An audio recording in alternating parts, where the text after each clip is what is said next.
What's up, everybody? Welcome to the CanesInSight Daily Podcast, powered by Anajar and Levine Accident Attorneys. It's Wednesday, so you know what that means. We got Mike Ryan in the house.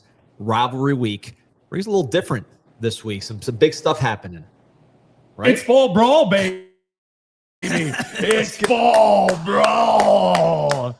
And you know what that means? Come Saturday night, 7:30 kickoff. War games. We got a huge Miami-Florida State matchup. In the 21st century. We got off to a real hot start to kick things off, and then a bit of a lull in this rivalry. A lot of heartbreak for the Miami Hurricanes. I'd like to get in the history of this rivalry a little bit because it's kind of strange. Usually, like, a lot of the narrative around the Florida game, D, was, well, anything can happen in a rivalry game. This rivalry is a bit of an outlier. You don't have what happened last year between Michigan and Ohio State happen all that often in this rivalry. Sorry. The comments were saying we have an echo, but then someone said it's gone. Okay. Echo. I appreciate that. Pete, hop in. Pete, fix hop this. in. I got you off camera producing us. Is it still echoing or not? Let's see. Chad, let us know. No. What's going on here? Still there. Okay.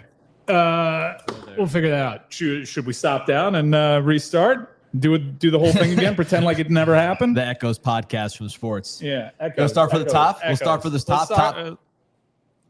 Hold on a second. Hop it. This is bad juju for rivalry week. Seriously. Real bad. This first possession turnover. Now they're saying now someone says it's fixed. Now it's good?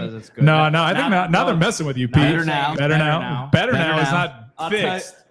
Better now is not fixed. All right. Sounds cavernous in there. What? D is the echo. What about now? How we sound? Is it better? Very disappointing start. This is bad news. I'm going to alter my score prediction. I think we might be good. Let's see. Now Go they're saying my mic is on. You want to stop down? Yeah. Let's stop down. No, now we get a redo. Saying it's good. Now everyone's saying it's now everyone's saying now we're good now? And now I'm going to tell you we're falling, we're brawling, and we're shot calling, baby. Let's go. You want to rewind it? Yeah. Yeah. Do it. Do the whole thing again. All right. Run it back. I'm gonna remove myself as well. Yeah, we'll do it. We get a redo. There won't be redos Saturday night. So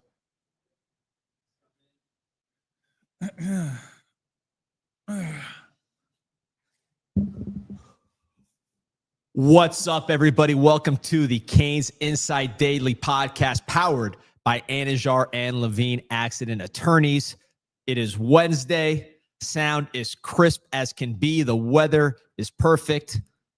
Because it is Wednesday, and because it is a Wednesday, as we approach the fall, October is here. You know what that means. Mike Ryan, what does it mean? It's fall brawl, baby. And at 7:30 p.m. Saturday, it's going to be war games. That's right. Great rivalry. A bit of a weird one, D, in that, when we were talking about that Florida game, anything can happen in a rivalry game. In this rivalry between Miami and Florida State, the better team wins. You don't have huge upsets. And while the line is floating around 4.5, kind of weird, opened at 4.5, went to 6.5, back down to 4.5. Florida State, huge win to start their season against Alabama. We can get into that in a little bit here. But this would classify as one of the bigger upsets if Florida State were able to pull this one off. And if Miami does lose this game, it'd be because couple factors. I know the hot theory is Miami beats themselves. I think if Miami loses this game, Miami is not who we presently think they are, because there are size advantages, trench advantages, athleticism advantages all over the field. I mean, you compare the rosters, you can highlight 3, maybe 4 on FSU's roster that would get regular playing time here on Miami. I think in recent history, though, when you look at the 20 teens, there was a lot of heartbreak for Miami, where you could actually play up the card of rivalry games, because FSU had better teams than Miami when Jameis was there, and Miami hung around and made those games close. Clive Walford there, that long touchdown, felt like it was going to happen. Jalen Ramsey making big plays, breaking hearts at Hard Rock Stadium, the block at the Rock. But a lot of the heartbreak for Miami came against Miami teams that were going nowhere. Very rarely has FSU ruined a Miami season. In fact, this game would often decide a national championship. Maybe 4 of the natties that Miami had decided came at the expense of going through an FSU team that was perennially in the top 5. So I'm stoked. It's always exciting when these two teams get together. It's an interesting rivalry for a lot of reasons. One that is probably chief among them is because Bowden was always losing these games. He was always very respectful of Miami. And this rivalry is more based on mutual respect. Granted, we'll have the hate in the stands there, but it's a cool little rivalry, D. I got to get to this comics. This is probably the greatest name that I've seen in some time. New member, Electric Constrictor, says Miami is going to constrict FSU. So the man who coined the nickname for this Miami offense as a boa constrictor, Peter Rees. Why don't you hop in? Hop in for the first time today, all show. Pete, for those who don't know about the boa constrictor and its method of predation, what can you tell us about how the boa constrictor deals with its prey? It's non-venomous. You know, it's one of those things where if you were to run into one, then you'd be happy it was non-venomous. But at the same time, it's not a fun way to go. No. We've seen that a couple times this year. Listen, I haven't personally seen it physically, but I'm talking about figuratively. We've seen it on the field with the Hurricanes of Miami. Yes, we have. Of Miami. He's got a special look in his eye. I can't quite make it out. Maybe it's FSU week. But this is a huge game, especially for FSU coming off that loss. If you were to concoct a scenario in which Miami could be nervous about this game, it's FSU being told by UVA that, quit feeling yourself. You're not that hot. And then for them to lose that game, you get the added juice. FSU piss off they don't have College Game Day going to Tallahassee. Piss off that they lost that game. And I got to say, even in defeat, there were certain things about FSU that impressed me. I think this is going to be a nice little test. This is a Miami team that is yet to go on the road. It's a Miami team that is yet to get into conference play. We know both of those things have been tricky historically, not just for Miami in their time in the ACC, but for Mario Cristobal in the ACC. Sub 500 record in the ACC on the road. I think if he wins this game, he can bring that level. But it's going to be, look, there is some talent on FSU. Provided Castellanos makes it through the entire game, I think he's really impressed me as a more consistent thrower of the football. And he's going to make plays. We know that Miami's going to cause some chaos back there, but there's a player that can occasionally thrive in that kind of chaos. Yeah, what worries me about this game, about Castellanos, well, first of all, first time on the road, excuse me, first game on the road. So obviously, the question is going to be, can we keep that same swarming mentality, same violence that we saw at home this season? We didn't see it last season, but this season, what we've seen at home on defense, can we carry that on the road? That's really the first thing I'm looking for, just an intensity sort of violence standpoint. But with Castellanos, he's played 30 games. It's Castellanos. It's like Louisville, man. You got to go by what they want to say. Wait. So it's Castellanos? Castellanos. That's how he prefers to be pronounced. What dialect is that? I understand what you're saying. We're in the right. This is like a Matt Diaz situation, which he wanted to pronounce Diaz when it's Diaz. My dad was appalled at that. It's ridiculous. Tell him, listen, if he wants to be Castellanos, tell him to put one L in there, and we're not going to have a problem. Put one L. I think I know what's at play here. You know how you can't be a quarterback just yet and go by Cam, which is probably why Cam Ward decided to go by Cameron in the pros. I think that there's one name in sports that's Castellanos, and it's not associated with something good, really. So what do you mean it's not associated with something good? One of the finest outfielders to come out of South Florida in years. But there's only one Castellanos. There's two Castellanos if he decides to make that move, and you would have to clarify because, like Cam Ward, just like he's not as famous as Cam Newton. If you say Cam at the quarterback position, it's Cam Newton still. Cam Ward's got a little way to go. If you say Castellanos in sports, that can only mean one thing. It means that Tom Brenneman's apologizing shortly thereafter. I think he's not claiming us, so we're not claiming him. We had a Cuban quarterback hierarchy. We know Mendoza is a Heisman candidate. We talked about that. You got the Cuban missile at, where's he at? Kentucky, Calzada. He might be having a rough go. Tough situation there, but he's there. And then I thought it was Castellanos. Castellanos, you don't want to be on the list? You're not on the list. We're glad to not have you. You struggle in the pocket. You say stupid stuff. You quit on your team. You don't want to be part of it. Have the L. Take the L. In fact, keep the L. Okay. He does say stupid stuff. I think that it's been a little bit muted this week. He said crazy stuff about Alabama that he ended up backing up. We thought he was going to have to pay those checks. His mouth was writing, cash those checks. He was right. Nick Saban wasn't saving him that time, and that Florida State's defense was indeed, to that point, the best defense he'd seen all year. We thought Alabama was going to smack him in the mouth. Ended up being going the other way around. So muted from Castellanos in his media availabilities this week. Miami aggregate sites try to make him say what he said about the D-line a thing. I don't think that it was a thing. Surely if they need to win this game. I think he handled that perfectly. And this is a guy that always takes an opportunity to say the wrong thing and provide bulletin board material, dating back to BC. I think if you want to read into it, either someone got to him or maybe your boy understands what he's seeing on film is a bit of a tier above.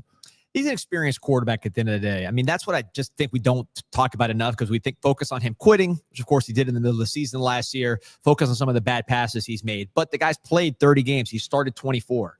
Mm-hmm. So what we're learning, at least what I'm learning from what I'm seeing here with these quarterbacks, is that the more starts that you have in college, no matter what's your skill set, it tends to benefit you in these situations because you've been there before. And that sounds like the oldest cliche in the world. But I think what's changed is we've now seen COVID quarterbacks who had extra experience. And we saw what just having that extra experience did. It took them to a whole new level of elite play that wasn't there before. When you think about Dylan Gabriel, Bo Nix, Daniels, Ward, I mean, you saw the build. And then by the time they were in that last year, it was otherworldly for those guys. So I think we really got an experiment to how important experience is by adding that extra year. And we're seeing it now. Carson Beck being our experienced quarterback. And ultimately, I think with this game, they're going to jump on us. There's going to be a lot of energy in the crowd. Castellanos can make plays. You're right. Castellanos can make some plays. He's been there before. But ultimately, we have better players at every single position by a significant margin. Stick to the script. Take the early shot. Even if you go down, don't worry about it. Stick to the script. And ultimately, you'll prevail because you're just a bigger, better football team. But I do think the first 10 minutes of this game are going to challenge the Miami Hurricanes. I think that Florida State's capable of making big plays. The rushing offense has been really good. Castellanos has been more consistent throwing the football. I think that, and Pete, we were talking a little bit about this before the show. Florida did find some success in that third quarter when they started climbing back into it, running the ball, particularly to the outside. Attacking perceived strengths of Miami, not perceived, actual strengths of Miami, but they did so with a bigger running back that's not necessarily as quick as FSU is going to be bringing it. I do think that there are going to be a couple big-time plays that FSU is going to make in this game that Miami is going to have to navigate with them bouncing it off outside. That being said, even when you include Alabama in the mix, which was trying to set the edge with a nose tackle week one, I don't think FSU has seen what Miami's bringing off the edges either. Yeah, and I think for Miami, realistically, Ruben Bain and Mesidor they've been incredible, but there hasn't been much rotation at the defensive line. So what? What's so funny? People on the street are stopping me, and they're like, "Tell Pete to lay up our backup defensive line. He's on him every single show." They're stopping me on the street. Are people actually stopping on the street? Yeah, they did. I don't know if they stopped me. We might have been already stopped and just having a conversation, but this was brought up on the street. I'm just saying the front line guys have been amazing. But Pete, don't you think that that's the complementary football, though? Because the defense has been forcing 3-and-outs. Miami's offense, they're moving at a much lower pace this season as opposed to last season. That being so, when you apply that context, your guys on defense are fresher. You don't need as much rotation. Well, this is what I was getting to, is that we haven't seen those guys tested. Is this the game that because Florida State, I don't see them being able to wear Miami down, but I think with pace, some of the side-to-side stuff, the way that Malzahn's going to, you might have to get into that. So that's where you talk about the run game. That's where I say they might be tested a different way. Florida, they were trying to run, pretty much run the ball up the middle. Yeah, that wasn't going to work. Notre Dame, when they pivoted, though, they found some success. Right, which is what now you expect FSU to try. I mean, as Gus Malzahn, everybody except Kalen DeBoer knows that they're going to go out, rush to the outside. If you're a little low compared to everybody else, so Yeah. let's get you juiced up a little bit. But let me work on that. yeah, so Mike, I mean, I think what one thing P was talking about was just the side to side. Yeah, if you're, I think he made excellent points. So for those that weren't hearing, is that FSU is going to test Miami's depth in ways not so much because of these long sustained drives, but because of the pace that they play with and the type of style that they have. Miami's going to get a little bit more fatigued going up against this opponent, even if they're shorter drives. I do think that, as Austin Thomas points out here, he said Lightfoot's going to be a household name on Saturday. I think he's going to be big in terms of spying Thomas Castellanos. Sorry, I was just trying to fill the audience in for those that missed Pete's point. You were getting there somewhere. We're down 14-0 in the a little bit. We're down We gotta 14-0 in the first quarter. The crowd is going absolutely insane. Herbie and Fowler are getting excited. They see a potential upset brewing. The CanesInSight message boards, 8 million posts and counting because the game day threat is flying. We got to 8? No, I'm saying if we're down 14-0, okay. it's going to be about that's good for 500,000 real quick. So yeah, man, it's we're down. We got to rally. I think you highlighted one of the things that's important here. What's Mario Cristobal's Miami Hurricanes' best win on the road? Probably Florida. How about in the ACC?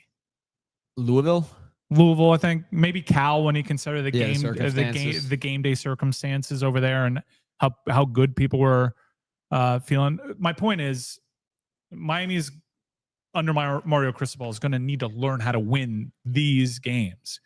Thankfully, the quarterback knows how to win these games. He's gone into much crazier atmospheres as Georgia's starting quarterback against much better teams, much more hostility, and he's been able to survive it. That, to your experience point, yeah, Castellanos is experience, but that experience comes at BC. This is big-time college football. ACC.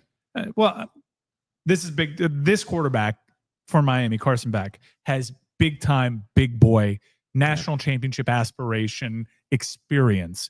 He's had, how many games has Fowler and Herbie called the Carson Becks? Right. I think a lot of ranked wins too. Is this Castellanos' first Herb Street game? It's a good question. Like Carson Beck's at least got a half dozen. Can we stop for a second? You mentioned Herb Street. Heel. Yeah, they're thinking that part of the conspiracy theory is, look, there is no conspiracy theory here. I know people in College Game Day that were 100% going to Tallahassee, provided FSU took care of business on a spooky Friday night in Charlottesville. We all saw what happened. They didn't take care of that. And quite frankly, if your job is to sell games that are on your network and tell the best story, Diego Pavia, and Vanderbilt's been smoking teams. Pavia. Pavia has been blowing teams away. They beat Alabama last year. Alabama is the perception is that they've righted the ship. I think that's a better story than Miami-FSU is presently. FSU sucks.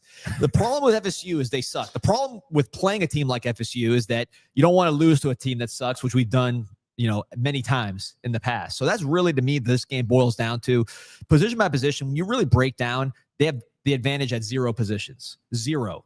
If Elijah Lofton can walk, they have no advantage at tight end. Certainly not at defensive line. Linebackers, they stink. Defensive backs, average. Offensive line, average. Quarterback, 5'9". Running back, slow. So receivers are fast. Deuce Robinson is a very good player, but we have better receivers overall. So we had the much better team. But if we go down 14-0, we start the podcast with echoey audio. Pete, you can't hear. We got the cameras all screwed up like we did today. It's going to be a crazy atmosphere. And then we have not been behind at any point this season. No. Right? We had a second behind this entire year. So Beck, I'm not so much worried about in that scenario, but it's there's young players there. The team is still young together. It's the 5th game of the year. It's not like they've been through the battles and it's the playoffs. So you take Lofton over Pittman? Who is Pittman? Pittman he made a hell of a play. I mean, they use him kind of like he's not as explosive, even though Lofton hasn't shown that explosion this year. But I mean, that was a big time catch. Randy Pittman. That was a big time throw and catch there. That was really improbable. No? It was improbable because the players involved aren't that good. So it was improbable in that manner. Deuce is good. Deuce is good. Yeah. They have 2 guys that really could play for us. Deuce and then Daryl Jackson when he wants to. Or Little's had a good year. You wouldn't take Danzy? I would take Danzy As like a we have an All-America kickoff returner. He'd be the other kickoff returner. I don't care what you would take him as. Would you take him on the roster? Yeah, to develop for sure. As a freshman, yes, 100%. Okay. I'll take Danzy. But like, would you? Keelan Marion is an advanced version of Dansby. Like he was already an All-America kick returner. He's already taken it to the house. You're not buying the Earl Little stuff? I mean, I saw him get run over against Virginia pretty badly on the way to a touchdown by a guy that was playing, HBCU last year. Yeah, but he's not a bum. He's been like they took a lot of gambles in the transfer portal. I think the Earl Little thing has worked out for them. That was much of a gamble. I mean, they got him for peanuts. But if you were to trade him for Keontae Scott, would you do that trade? They don't play the same position, do they? Would you trade him for Malachi Toney? Yeah, they play the same position. Or was he? He's like a nickel. Safety, no? He's like a safety. Okay, which safety are you trading for a little? I mean, He there has are a couple people. years eligibility, right? Like There- I don't think this is as black and white. There as- are as people your- that would take him over Poyser. Based on what? He got demolished by Virginia's tailback. He can't cover man. He's slow. Poyser didn't have a great effort against Notre Dame. All right, he played good His against best Florida. tackle came against I Justin think Poyser's Scott. been. I think Poyser's been. He's fine. no I doubt. think Poyser's He's faster. He's slowly. I think he's. Yeah, game he's by coming game, online. Getting more confidence. He's I- well. but Let me check the This PFF. is my thing, Mike. When I start going back and forth with D on these guys, is how it's not. He doesn't want to say anything It's good. just dismissive. It's just a very dismissive. He doesn't want to say anything good about the opponent. They won 2 games last year. The guys they brought into the portal were guys nobody wanted. Why are we Earl Little? No one wanted. No one wanted these players. So Ruben Bain and Mark Fletcher, who were part of a team that lost to Rutgers as freshmen, that was a disaster of a year. Because they were on a horrible team. Like, does that not matter? If they went in the portal, how much money do you think they would have gotten? Well, I know they would have gotten a lot because they were getting tampered with like crazy. No one was tampering with Earl Little. Deuce Robinson. Earl Little was tampering with everybody else. He wasn't playing. He was calling everybody that had a phone. Now, look, the team stinks. However, we can lose. My prediction is going to be close because I think we're going to be down in this game. I think they're going to jump on us. I think we're going to have to deal with adversity and come back. Now, I think Carson Beck is going to easily come back on these guys because he's going to have protection and the defensive backs are subpar, but it's a rivalry game. It's on the road. I think the spread is accurate at 4.5. I wouldn't want to play it from a Miami standpoint. Again, Mike. He last week he was talking all, very strongly about how much Miami was going to win by, and then he picked Miami to win by 3 points against Florida, and now he's so dismissive of this team. He's back at it, and then he says 4.5 sounds about right. I should be listening to I should be more dismissive, is what you're saying. I should be more disrespectful. You've been very quick to seize on how everybody else has dropped the ball here. Your speaker is on. I'm hearing an echo directly from your iPad. Your eye is not on the ball, pal.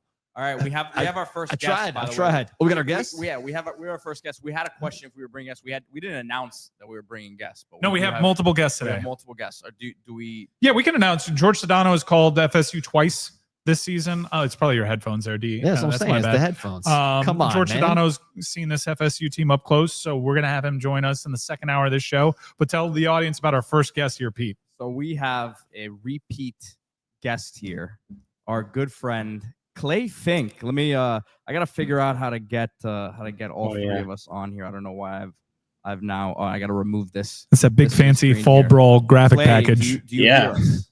Yeah. Well, I can't hear him, but I can hear him through the computer. So we'll just go ahead and do this. You're good, Clay. I'm good. Yeah, we'll figure it out. So Clay, Right. Clay was formerly with Knowles 247. Clay, you want to update us on your current situation right now? Is to me still the best follow in Florida State on social media. Is look, last year, if you guys remember, Clay came on with us. He was very optimistic about Florida State's chances preseason last year, and then when he came on with us was he faced the music very gracefully and was very realistic about Florida State's chances in that game last year. So we're happy to have you on, Clay. So again, update us on your situation right now. I know you're still a student at Florida State, and welcome aboard. Yeah, so still at Florida State.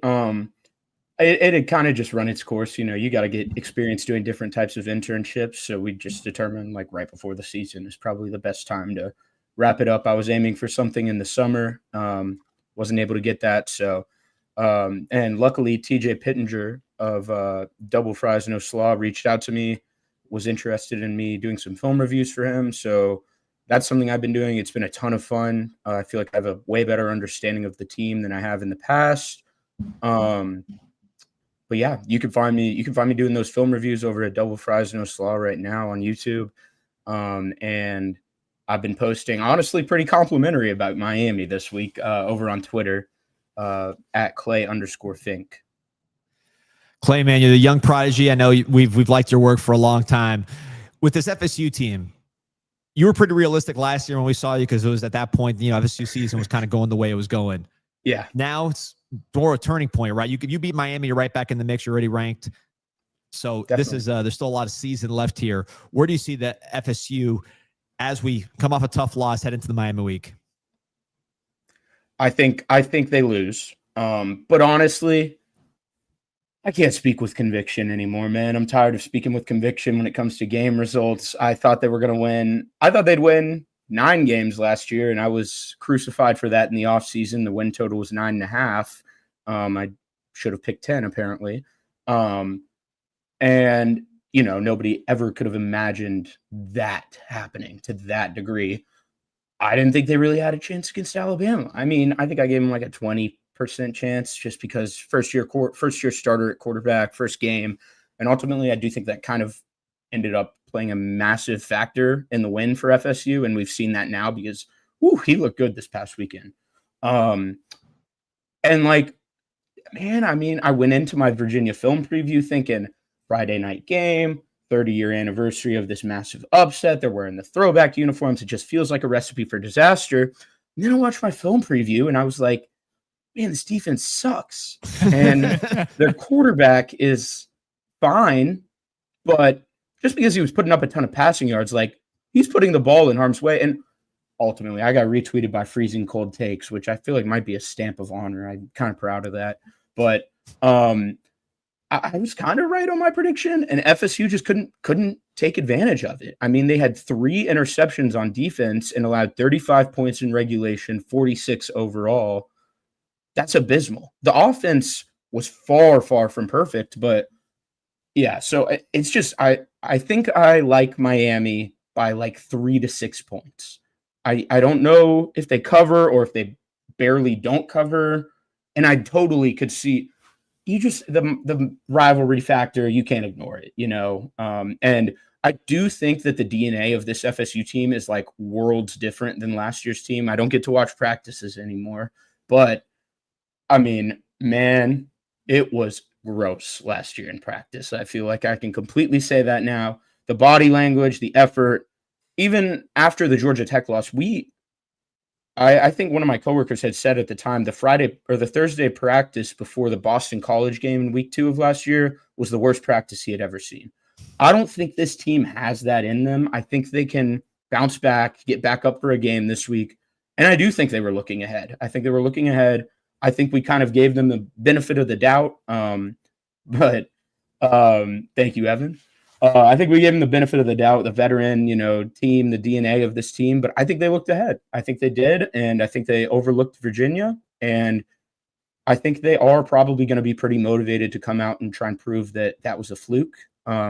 Will they pull it off? I certainly think it's possible. I think I'm more confident they can pull it off than I thought going into the Alabama game. But yeah, ultimately, I think it's going to be a battle. And if one team does pull out, I think we pull away. I think we know who it's going to be. If this ends up in a 18 to 21 point victory for one team, I think we all know it's probably Miami establishing themselves as like the number 1 team in the country.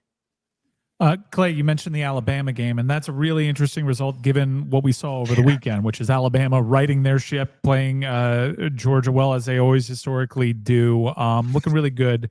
And then we see FSU losing to Virginia, and we look back a month ago, and that result is a little confusing. Definitely. I'm starting to fall in the camp that week 1 performance probably said a little bit more about how unprepared Alabama was rather than what FSU is. How much do we read into that week 1 result as kind of predictive analysis for what might happen on Saturday? Yeah, man. I mean, I think entering this week, it kind of felt like that was like a, rival fan base talking point, and I kind of dismissed it. As I said, I was very confident in that game, but yeah, I think ultimately this is not the same. You could say this is Paul Feinbaum just said this is not the same Alabama team, I think, on live television. it's not the same Ty Simpson. I think that's what it comes down to. He looked rattled. Caden Proctor he might have had the worst offensive line performance of any offensive lineman this season to this date in that game. Not only did he catch a screen pass against Georgia, he allowed zero pressures on a lot of pass blocking snaps. And as we've seen now, the FSU defensive line's pass rush on the edge, it was really only a strength in that game. It has not been a strength since. So yeah, I think there's still certainly you can give FSU credit for a lot of things in that game. Obviously, they won, they came prepared, but yeah, I think every week that goes by, it's looking more and more like that was a little bit fluky. Clay, man, yeah, I agree with you. Just that this team's going to come out with a lot of energy at FSU. And you look at the Alabama game, yeah, it was the first game, but also just a road game. It's hard to go on the road. You can be different teams. You saw with FSU going on the road what happened at Virginia, right? And then you see Alabama go home, kind of regroup, and then play much better their next time on the road. Miami's first time on the road, I'm concerned as well. I have a more broad question for you. We have a couple Kentuckians on our team here with Trenton Breeze, Camden Burton. Yeah. A lot of Kentucky users on the site. Do Kentucky college football fans just not cheer for Kentucky football? They'll cheer for Kentucky basketball and they find some cool team that plays football? I got to know because we have like 1 million Kentucky fans. Tell them they're not. They're not Kentucky fans. That's the first thing I would say. I put my voice just came back from Saturday's Kentucky loss. I think I yelled one time I go to FSU. I like FSU. I like seeing them win. It will never match Kentucky, even in football. I think I yelled one time during the FSU loss. My voice just came back. It was completely gone. Oh, so you're both. You're both. I'm both, but I think I yelled probably for 5 minutes straight while watching a game that UK was supposed to lose by 14 points on Saturday. Like, I knew they were going to lose that game. I personally, a lot of my friends are not great UK football fans. It drives me nuts. But yeah, no, that's extremely common. And it took me a while to adjust, man. I hated football when I was super, super young because my parents made me go to these games in the cold weather. I'm watching us lose 40-0 against Vanderbilt. And it's like, I could be watching some John Wall throwing down dunks right now, you know? Like, what am I doing out here, Dad? Like, it's cold. Like, what are you doing? But when they brought the program back, I just completely fell in love with football. And I think it's disappointing that it feels like the fan base has fallen off since the program has fallen off. We're going to have a talk with Trenton about that. For sure. Clay, absolutely. Man, that's how you know you're a real one, because you were there for those cold Vanderbilt losses. Yeah. So the time will come.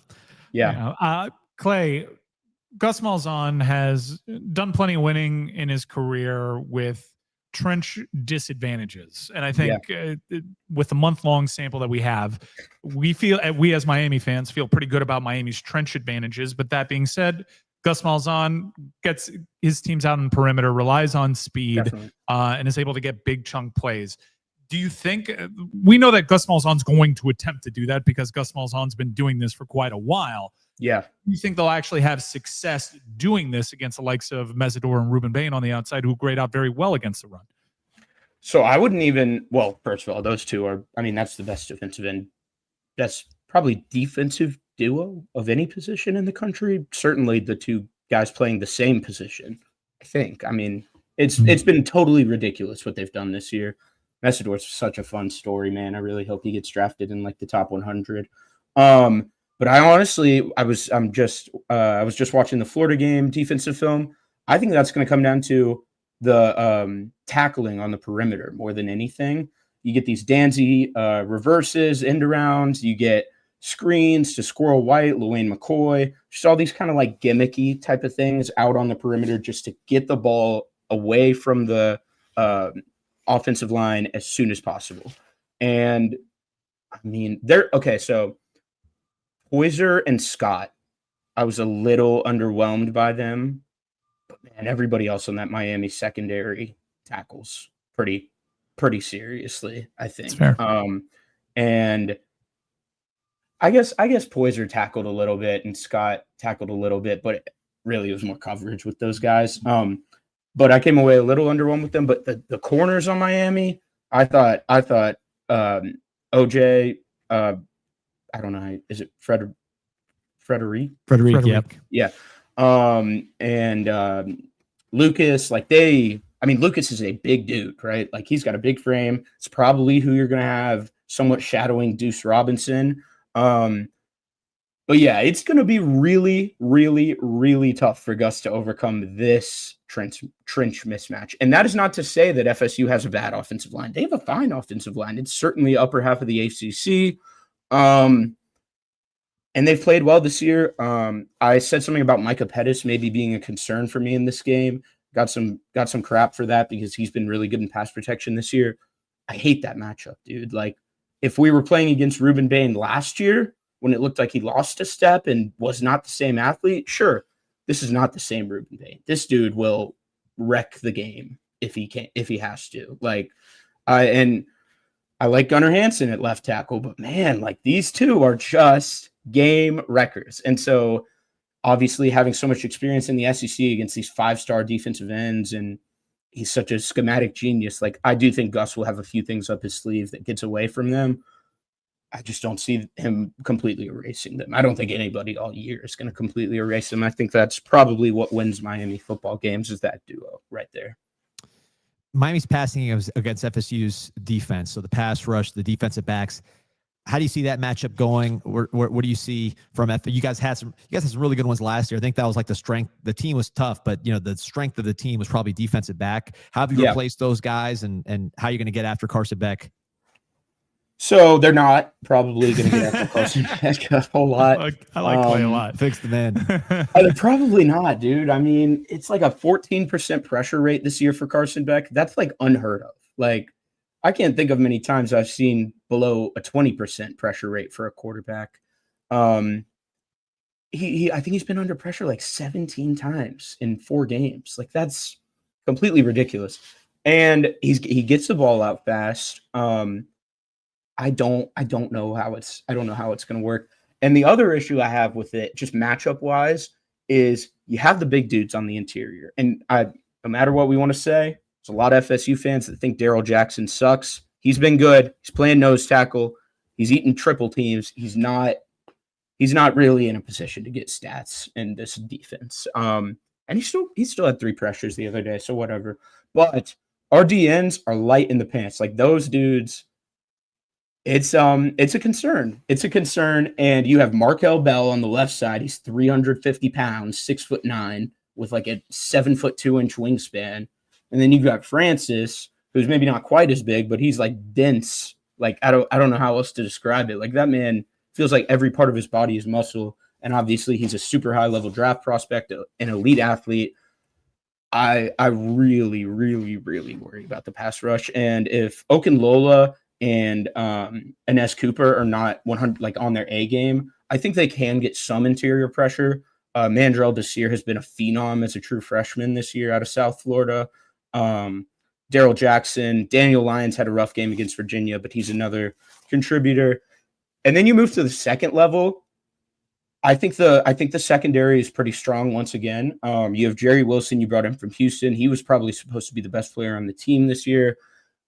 He's been good, but really your star at corner has been Jabril Rawls. He had a phenomenal game against Virginia. You could easily argue he was FSU's best player.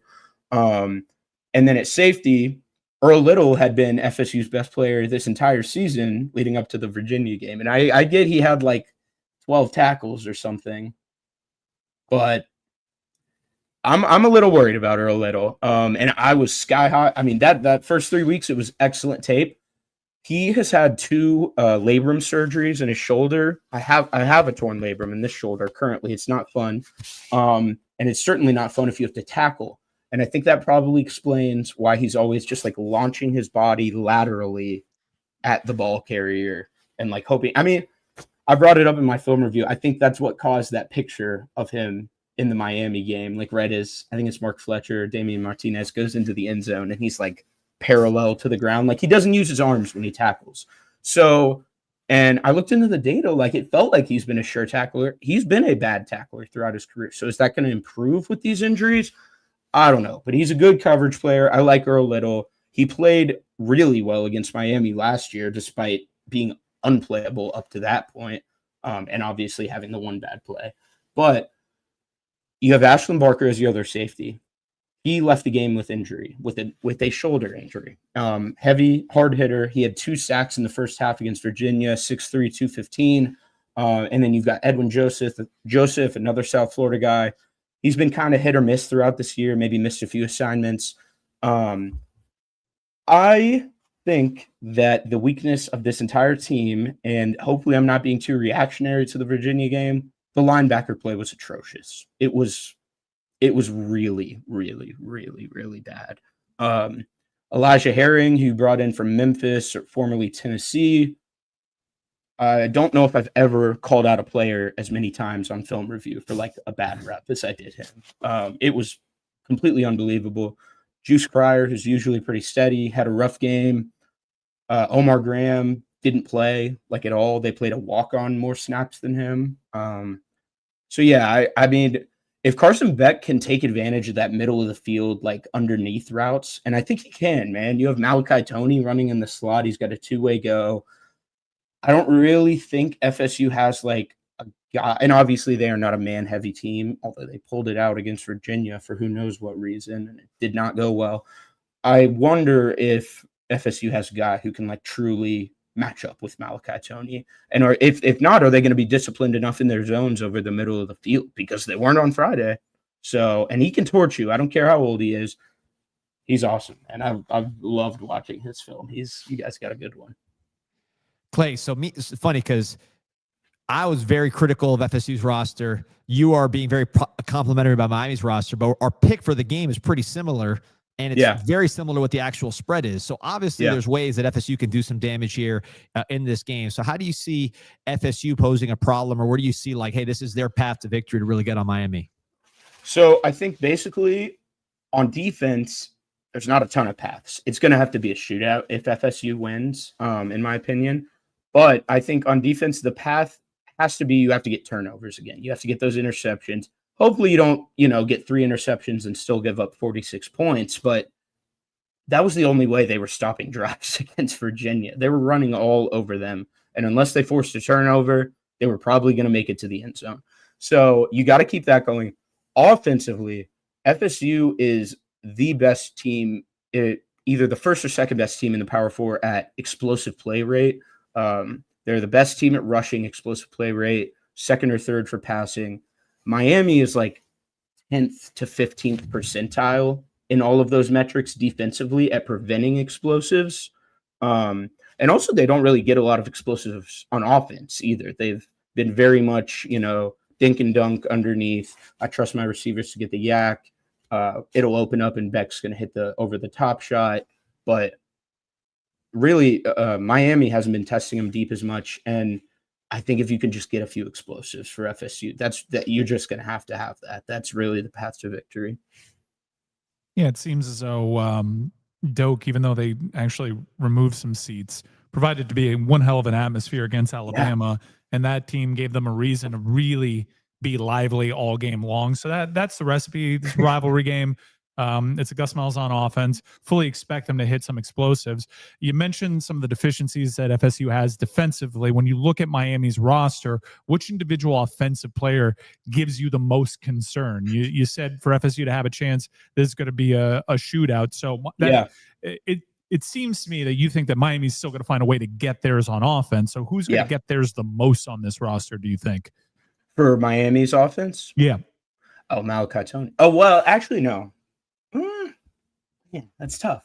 I think Malachi Toney, but the run game is just like we got Mark Fletcher, and I will say the run defense has been for me. And I think that the line has vacillated between 4.5 and 6.5. But I think one of the things that the line is not really taking into account, and people analyzing this game are not really taking into account, is I have a feeling Miami's RB1 is going to be available for this game in Jordan Lyle. And if Jordan Lyle's there's a dynamism there and a game-breaking ability that, look, Mark Fletcher and Marty Brown have been phenomenal so far this season. But Lyle has that extra gear and that extra something special that we haven't seen out of Miami's run game just yet. And I think that if he does feature in this game, we'll probably ease him in. Fletcher's earned RB1 snaps, but Lyle's going to have an opportunity to pop one. And if he's healthy, if he's 100%, he will against this defense. And I think that's the difference between this being a 3 to 6 point game and potentially a double-digit game. Yeah, I think that's another path for Miami to take the next step as well, just as a team overall, because I don't think I like Beck, but I don't think he's ever been a part of an offense that's like really relied on explosive passing plays. If you can get the passing or the rushing explosives, that's a game changer for sure. Lyle's super talented. Mark Fletcher, he's really surprised me, to be honest. I feel like he's shown more than I expected for his skill set. I've kind of always viewed him as just like the get 3 yards when you need to, but he's been pretty good as a primary back. So that's a pretty good room. But yeah, I mean, I do like the run defense on the front probably more than the pass rush for FSU, but also that's not factoring in the fact that this Canes offensive line is probably the best in the country. I'm being very positive about the Canes, but they have a very good roster, man. I'm an offensive line guy. It's hard not for me to. I watch the Canes offensive film every week because I like to watch. I really like Markel Bell and I really like Sampson. Not super, super high on Francis, but that's just kind of relative to the consensus. This guy knows ball. Yeah, I like Clay a lot, man. I like Inez. I haven't loved Brock. I do think they've called you a closet Canes fan. They've also called you an FSU propagandist. So that's just kind of the nature of how this deal goes. They can't make up their minds. I do think that Brockermeyer might be at a disadvantage. You like Brockermeyer? I think he could be at a disadvantage against Darryl. I don't love him. I haven't loved what I've seen from him this year. I loved him at TCU. I thought he was going to be a phenomenal just plug and play player guy. Because you're not supposed to notice the center. He's had these procedural things. Yeah. Yet, D, when you ask Miami staffers very happy. Internally, he grades out incredibly high. But I'm with Clay. I'm not he's making mistakes that you're not supposed to see out of that position. Yeah. Well, certainly very similar to our false start about 30 minutes ago when we did this show. Very true. But Clay, glass house over here. I got to ask you. You were not alive for this. Yeah. How old are you? 20? 20. Yeah, I turned 21 a week from today. All right. Hopefully, you're drinking your sorrows away instead of celebrating. But will be. You'll be doing both. But before you were born, there was an iconic wrestling announcer that they called the Fink, Howard Finkel. The Fink. Oh, I've heard Howard Finkel. Yeah. That's what they call him. You Fink? Is that your nickname, the Fink? Are you familiar with is there a title, a claim to the Fink title? What's the story? Who is the Fink? Can that be you? I'm going to have to reach out to him, to be honest. I think I'm going to have to find out if he has a Twitter or something, see if he has more followers. Great hairstyle. I think we need to hash this out because this is a pressing matter. I mean, what if I need to trademark this someday, So we got to figure that out. That's a good point. Well, you're ready to rock right now. We appreciate you joining us, man. This was awesome. Canes fans appreciate the knowledge, man. You were bringing in the stats. You're watching Markel Bell film just for fun. It's not even part of your job. You're just doing it because you like giant people. So no, appreciate you, man. We'll try to get to the bottom of this Kentucky Cane. I'm telling you, half of the Canes fans on Canes Insight are from Kentucky. I've never seen anything like it. That's so crazy. I thought it was just Trenton. I didn't know anybody else in Louisville as well. Yeah. So we're taking over Kentucky from that angle as well. It's an invasion, but man, hey, appreciate you. Thank you for joining us. Plug all your stuff so they know where to find you. Yeah, I appreciate you guys having me on. It's always a super fun time. Once again, you can find me at Clay_Fink on Twitter, and I'm doing some film reviews, opponent previews. I'll actually be filming a Miami opponent preview directly after this over on the Double Fries No Slaw YouTube channel. So go ahead and check that out. If you want to get an inside look at FSU's loss to Virginia, I spent 3 hours breaking down that film. It was a lot of plays and a lot of bad plays, so it took a long time. But yeah, I appreciate you guys having me on. It's super fun. I'm looking forward to the next time. All right, man, we'll get you on again. Appreciate you. Thanks, Clay. I couldn't hear Clay during the show, so that's why I wasn't hopping in. I have to go back and listen to the interview. It was excellent. Good guest. Good job. Right, good booking, Thank Pete. you, man. Appreciate you. Pete, that makes 3 of us, but we had to act quick. He was great. Yeah, it wasn't in our headphones, but you would never know it, and that's what good coaches do. Yes. Fink was great. He carried the segment, but I got to ask, this is Fall Brawl. Yeah. I'm feeling this is like the period of WCW right before Bischoff came in, where they're just bumbling every production thing, every single show. The in-ring talent, outstanding. Maybe a little older, maybe not as in their prime, but in-ring talent, great. But the production mistakes, a little frequent. Things have settled, I think. And like what we were dealing with, the audience was none the wiser. The audience had no idea. None of us could actually hear the Fink. I was reading lips there mostly. But that was a really good segment, and that was really good insight. And I got to be honest. I've listened to a lot of FSU media. I find a lot of them delusional. And I know, look, we probably have a fair amount of FSU fans watching right now, because I know what I do as a Canes fan. I love listening to the opposition. Hopefully, if you are here, we welcome you. He did speak to what concerns me the most about this game in terms of what's weakness that you can attack. The tackling from the safeties, while a bright spot compared to previous Miami Hurricanes teams, that leaves a little something to be desired. And I do think that they're going to break some tackles. And I do think that Scott and Poyser are going to miss some. And I do think that will result in big chunk plays. And hopefully that happens later in the game and not early, because if it happens early, then the tide starts going their way. You have that crowd behind them, and there you have the makings of what could be an upset. With the tackling and everything else, and this is like something I've learned. You think I'm not the best X's and O's guy. The people that know the game really from an X's and O's standpoint are the people that played it and coached it at a high level. They have a different level of understanding of that stuff. But it's funny, the more I'm around people that really know the game at that level, the first thing they talk about is when you turn on the tape, particularly defensively, when you turn on the tape, does this team play hard? Do they run to the football on tape? Then you hear more about the X's and O's aspect of what they do. And I think if you look at Miami at home, talked about the safeties tackling being a concern. I agree, because these guys can break big plays, but it's a lot less of a concern if it's a swarm. Someone misses, someone else is chasing it down from behind. You saw Ruben Bain setting that tone up front. But can Miami play the way if Miami takes that energy that they played with in that Florida game, remember that first series of that Florida game? It's 3 straight negative plays. It was violent. Yeah. Like, it was a tone setting way of playing. If they play a like different that, animal when you're at home. That's what I'm saying. Because FSU, their defense wasn't quite as good. Obviously, the first game, it's not like their defense isn't as good as Miami's, but relative to how they looked in other games, they were playing great in that first game. They did get by Caden Proctor, as the Fink mentioned. Then you go to the Virginia game, and I've seen very few efforts as poor from a effort, tackling, all that standpoint, swarming to the ball, than what you saw from FSU and Virginia. It wasn't just missed tackles. It was a lack of energy and just juice.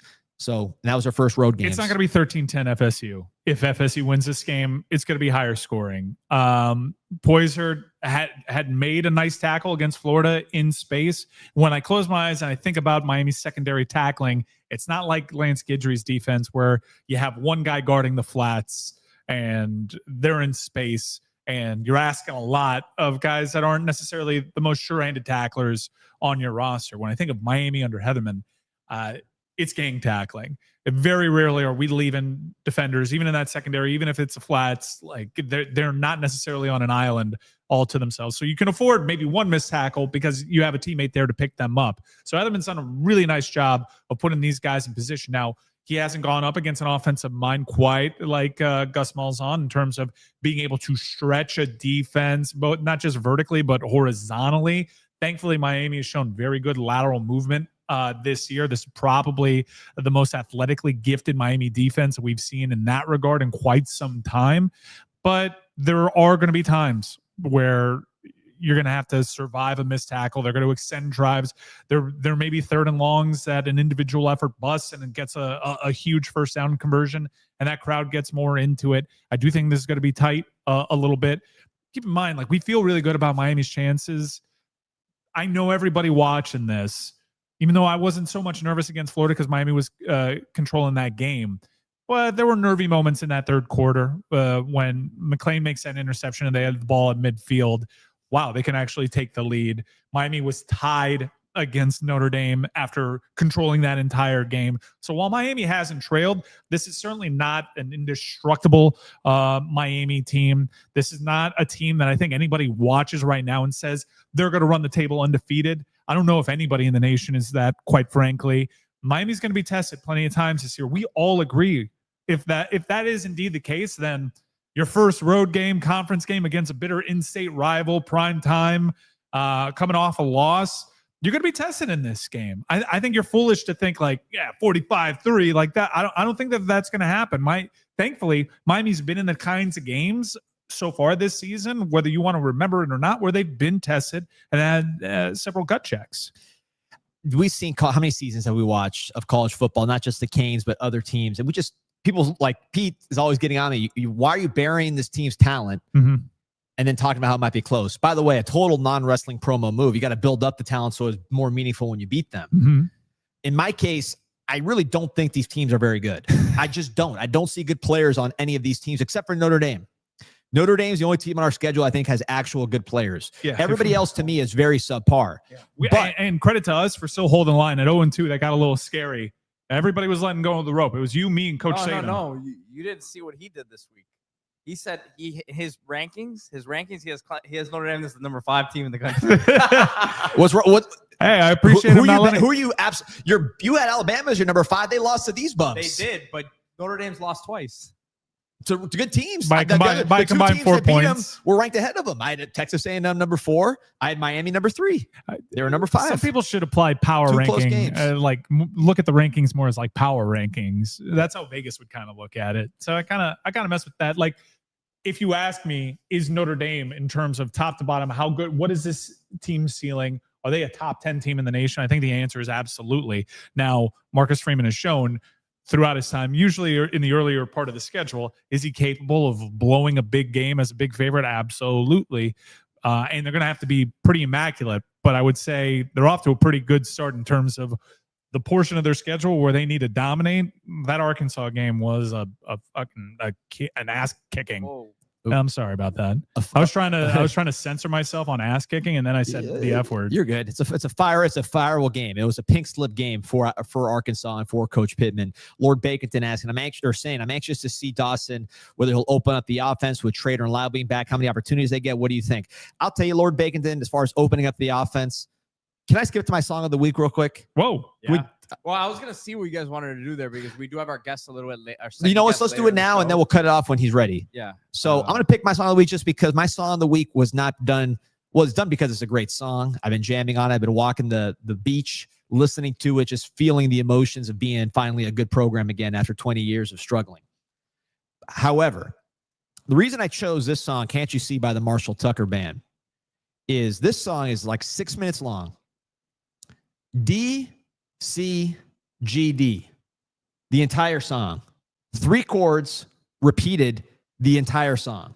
There is no bridge. There is no refrain. There is nothing but 3 chords repeated constantly for 6 minutes. Some solos, some very soulful singing, some bass, a flute solo to star, which I am a sucker for, as you know. D, C, G, D. And with the Miami Hurricanes in this ball game, to me, I said FSU, I think, is going to jump on us. I think they got an experienced quarterback. There are some things they present from a speed standpoint with some of the receivers that they can hit big plays on you. Rivalry game environment, all that. They might get a lead.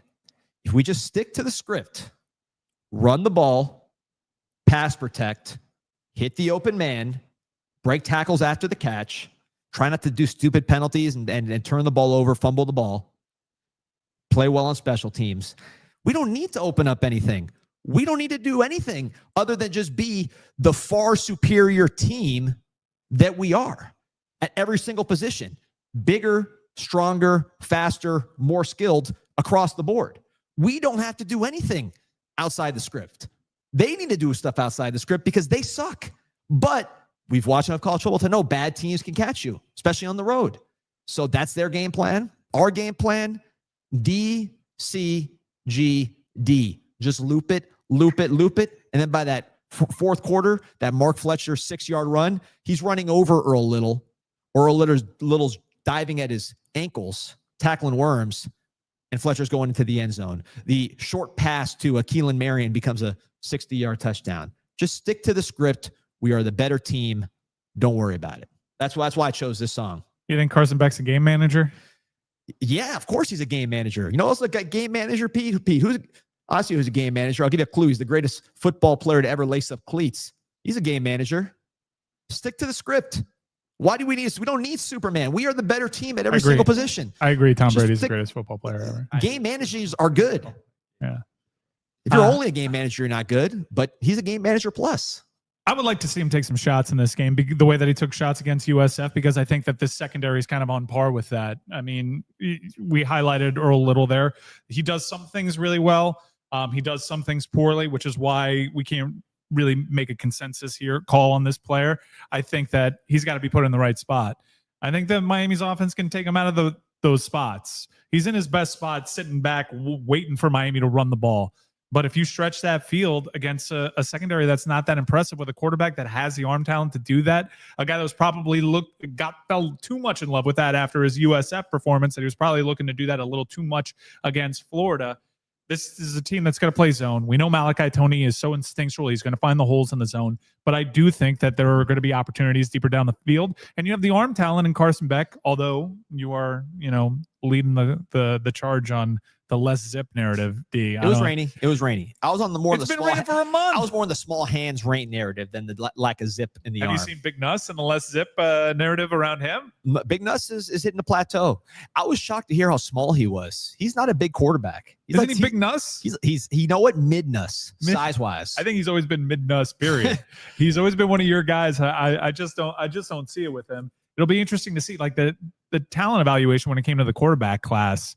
It's been off a little bit. These quarterbacks, we're going to see some guys ascend, and maybe Carson Beck is going to be one of those guys. I think this is a good Carson Beck game.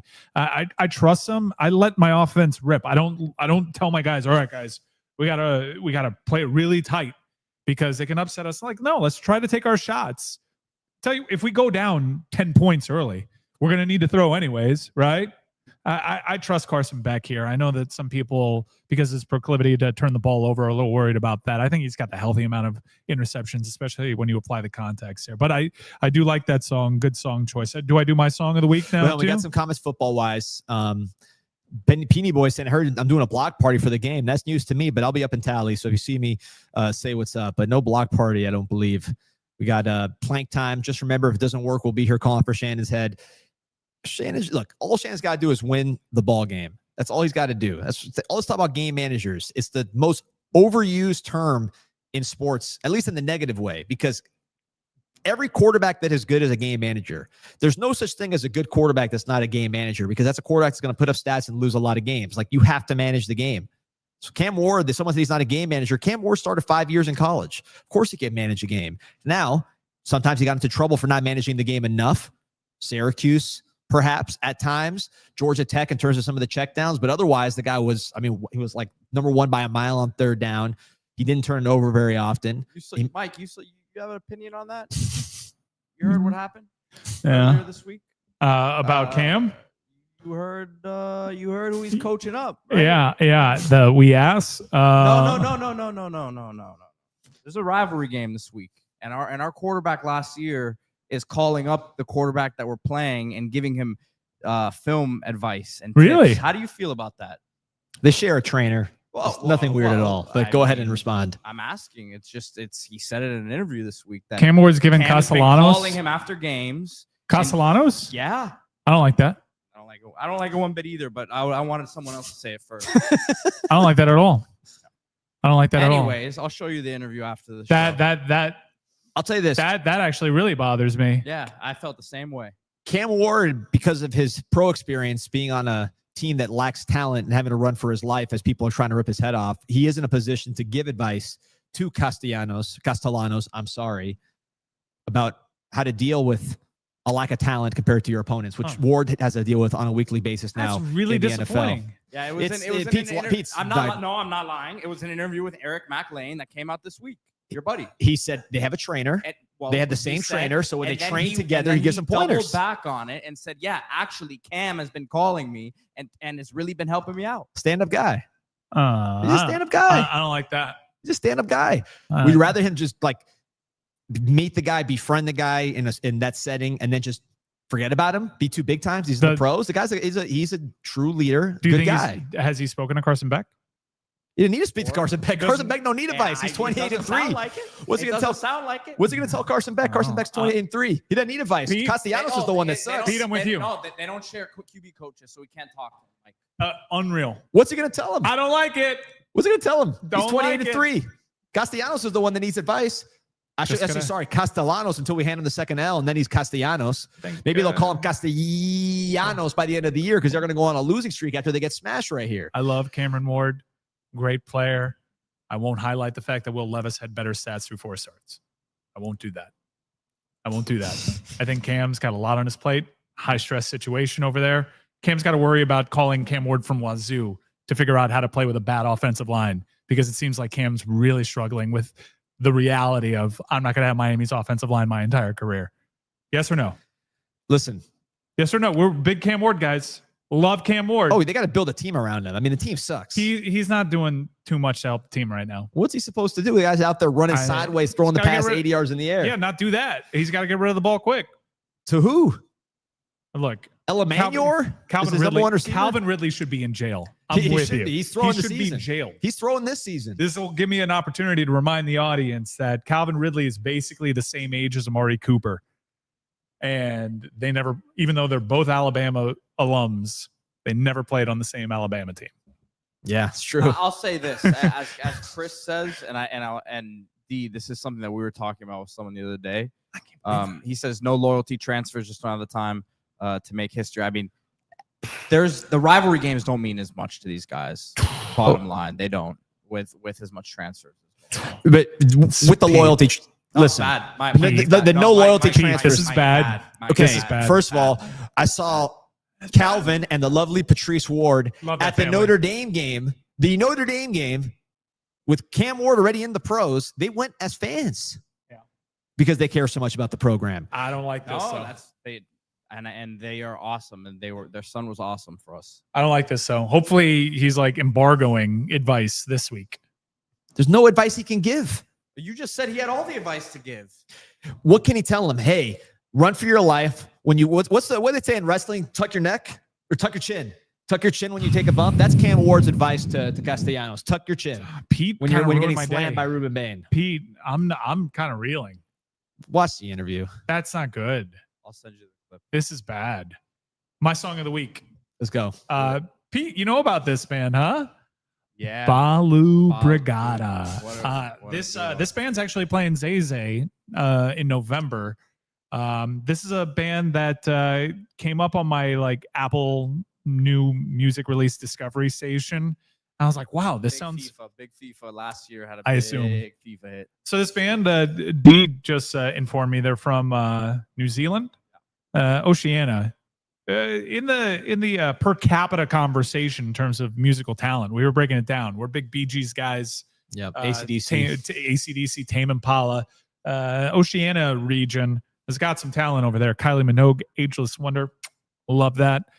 But I like this song. This song was my on-ramp to this band. What Do We Ever Really Know? Kind of like a combination of The Strokes meets MGMT, indie, dance, pop rock type of stuff. Really enjoyed the sound. And then I heard the entire album.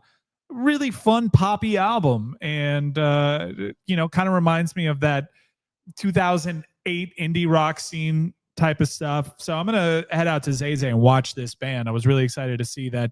Zay Zay booked some good acts, by the way. Really good year for indie pop rock stuff down here. Great venue down here in Miami. If you haven't had the opportunity to check it out, check this band out in November. This album, I believe it's called Portal. Start to finish, really enjoyed it. Yeah, it's called Portal.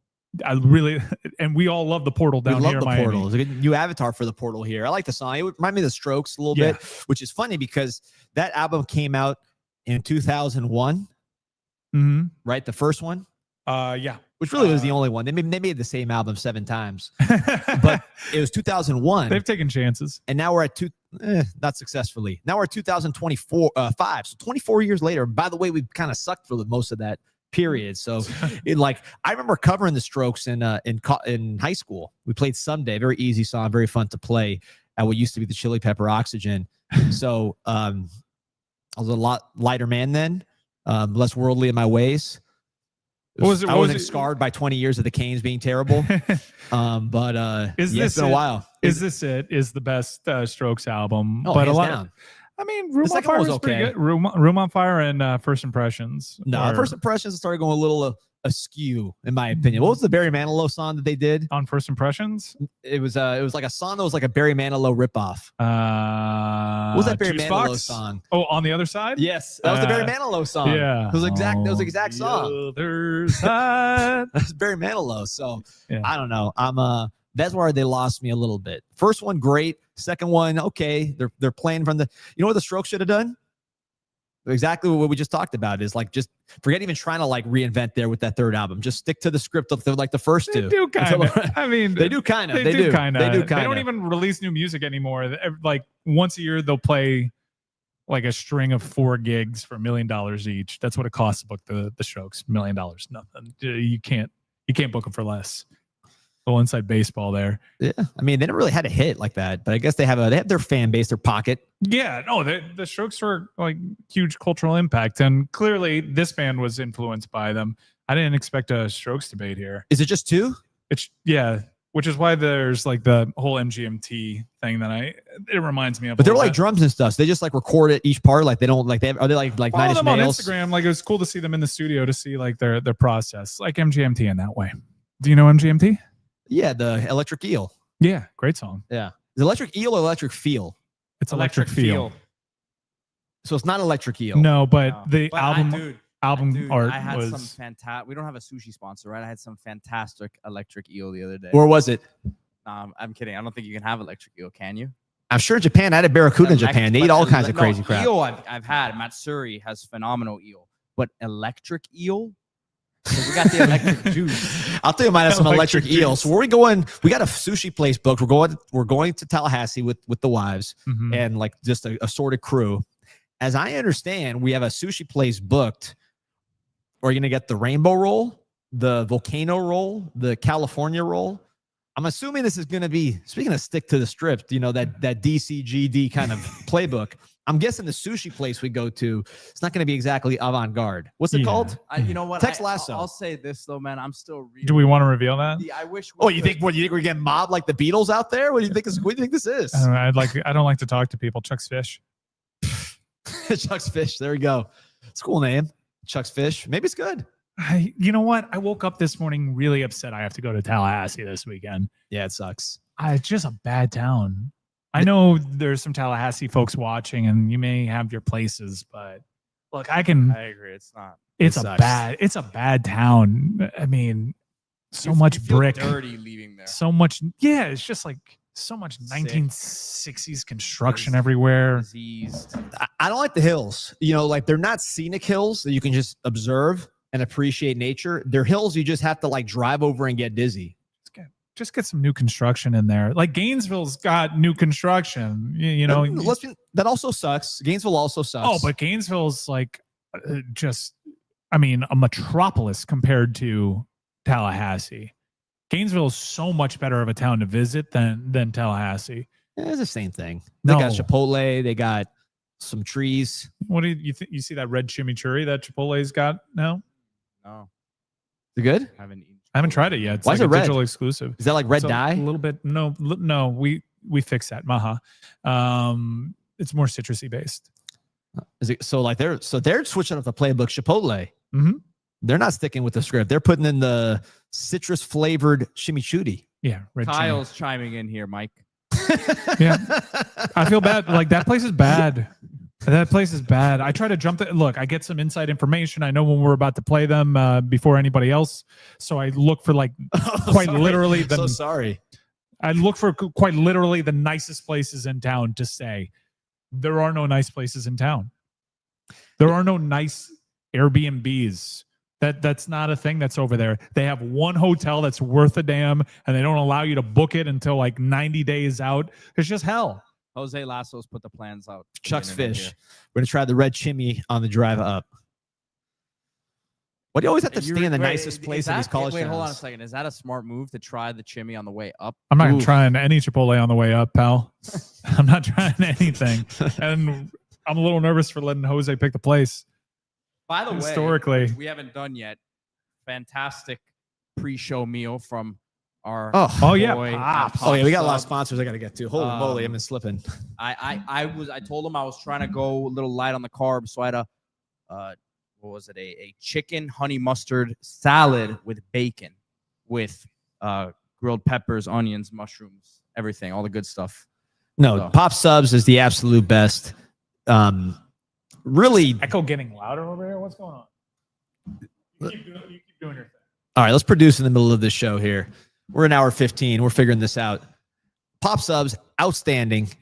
If you are anywhere near, what do you call it? What do you call it? Sunset and what? Sunset and 87. This is Glenbar 87. Heights. Downtown Glenbar. If you're in downtown Glenvar, Pop Subs, the absolute best. Shout out to Patrick, official sub of the Miami Hurricanes. I don't know if that's an actual sponsorship they have with the school, but we're saying they are the official sub of the Miami Hurricanes, certainly of this podcast.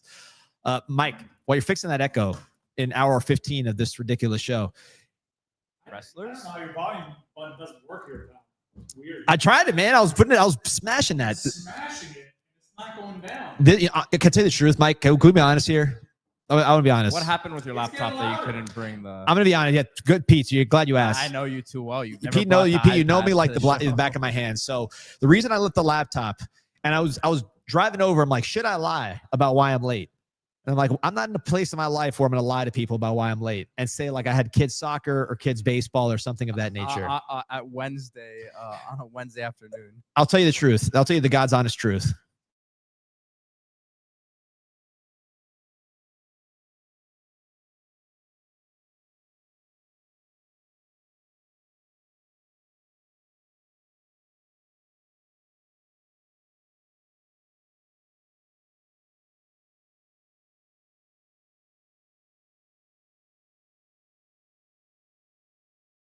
So I'm just going to put on my headphones and just walk around the neighborhood. Did it come back? Zombie thing just came back. We'll get it.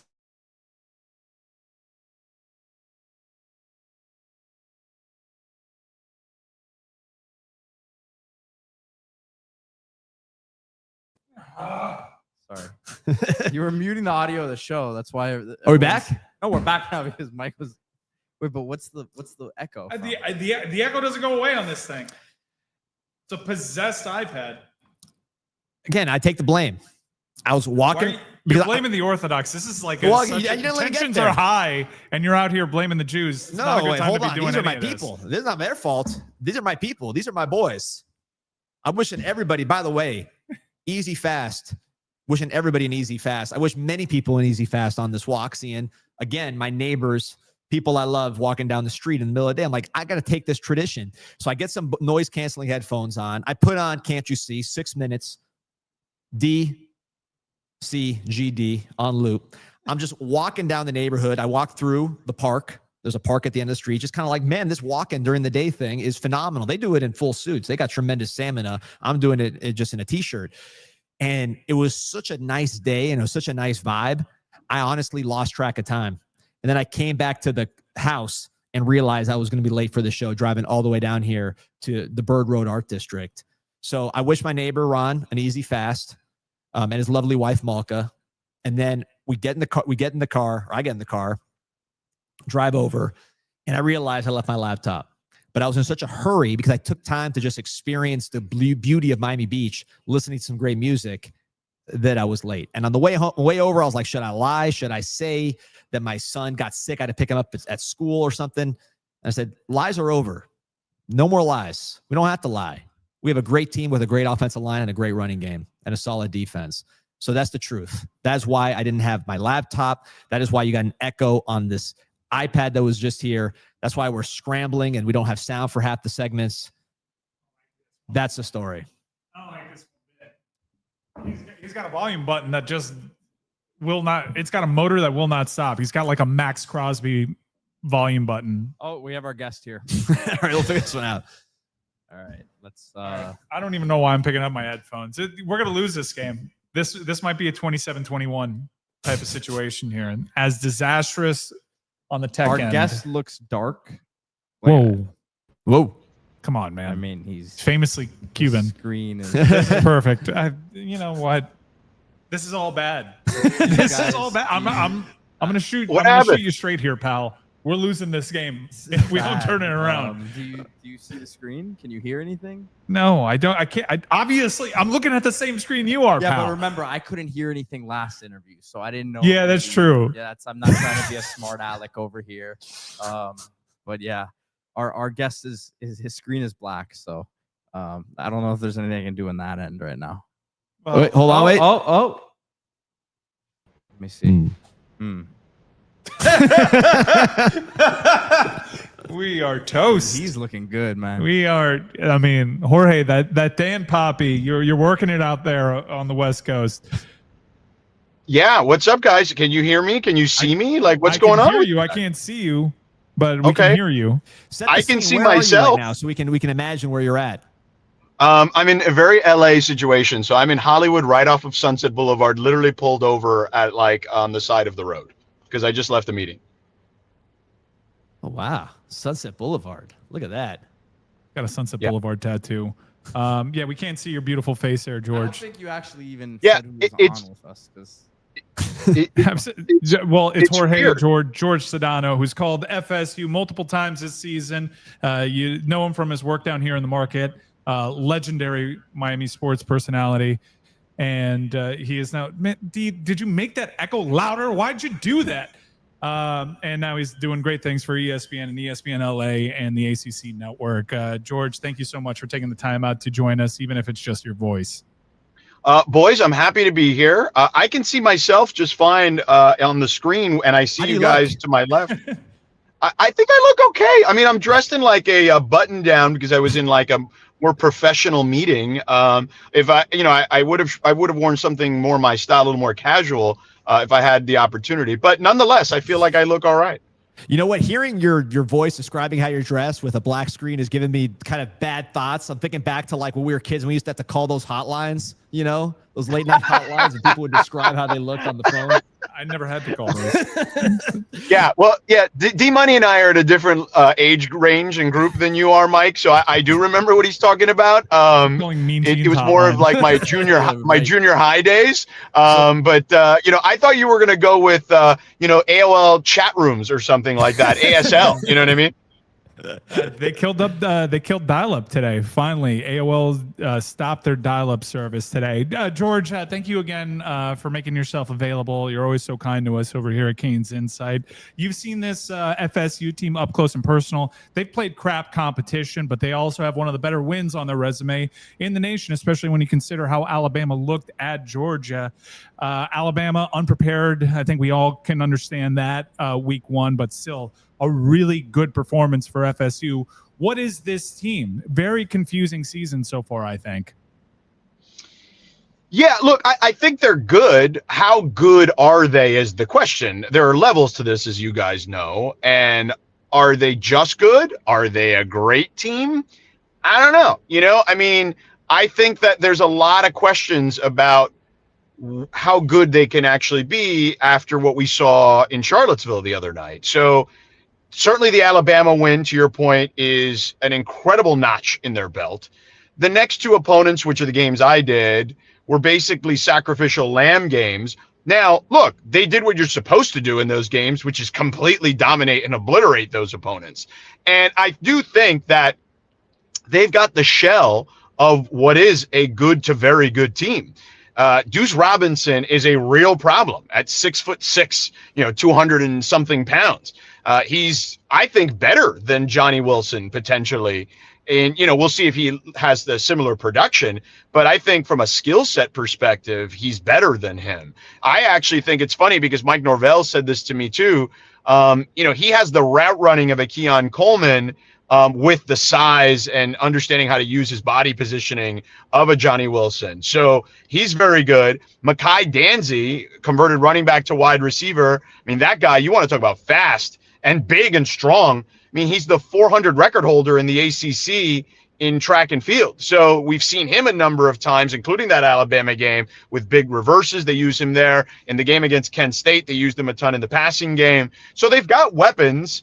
Lucas and Squirrel White, et cetera. They've got speed. Castellanos is a guy that if you let him out of the pocket can create big problems for you.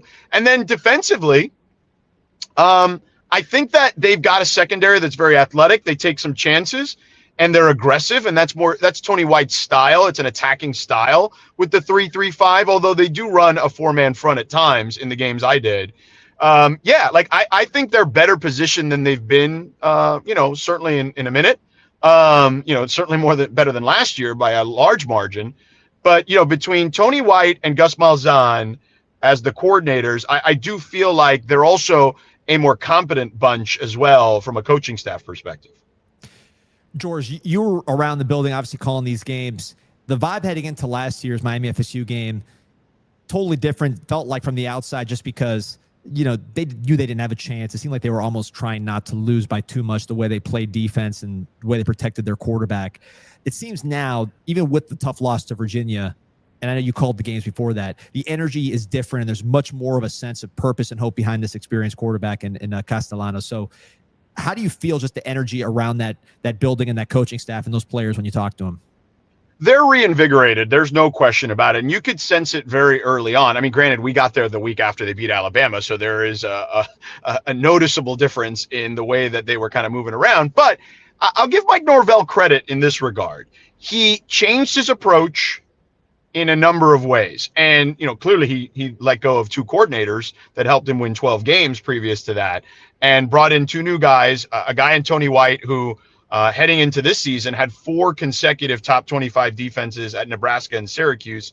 And considering where Nebraska has been recently prior to him and where Syracuse has been, those are pretty interesting feats, I would say, and pretty big accomplishments.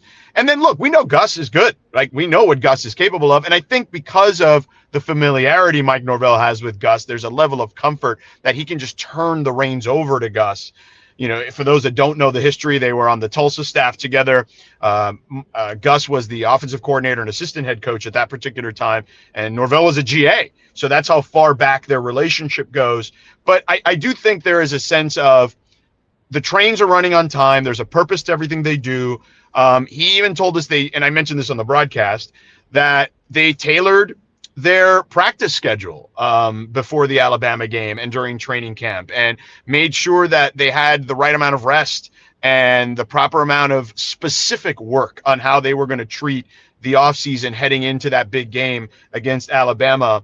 And then look, they had 2 games after that were opportunities to get young guys opportunities and get them some playing time. They had a bye in there as well too. So they are healthy.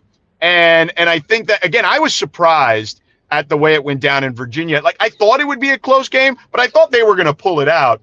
And a credit, should go the other way, right, to Tony Elliott and what they've been able to do, particularly from an offensive perspective. But just to finish off on FSU, I feel like, again, there's just more experience in the room from a coaching perspective. And I think that they've done a nice job of identifying players that fit what they wanted to do in those particular styles for those coordinators. All right, well, let's talk about Miami's roster. I know you've been working a lot on Saturdays, but you've had the opportunity to see this team in some standalone windows, and it's looking a certain way, George. This Miami team has that look. It has the talent. And I think we're at the point now where everyone concedes that if these 2 teams play their best game, Miami wins this 8 out of 10 times at the very least.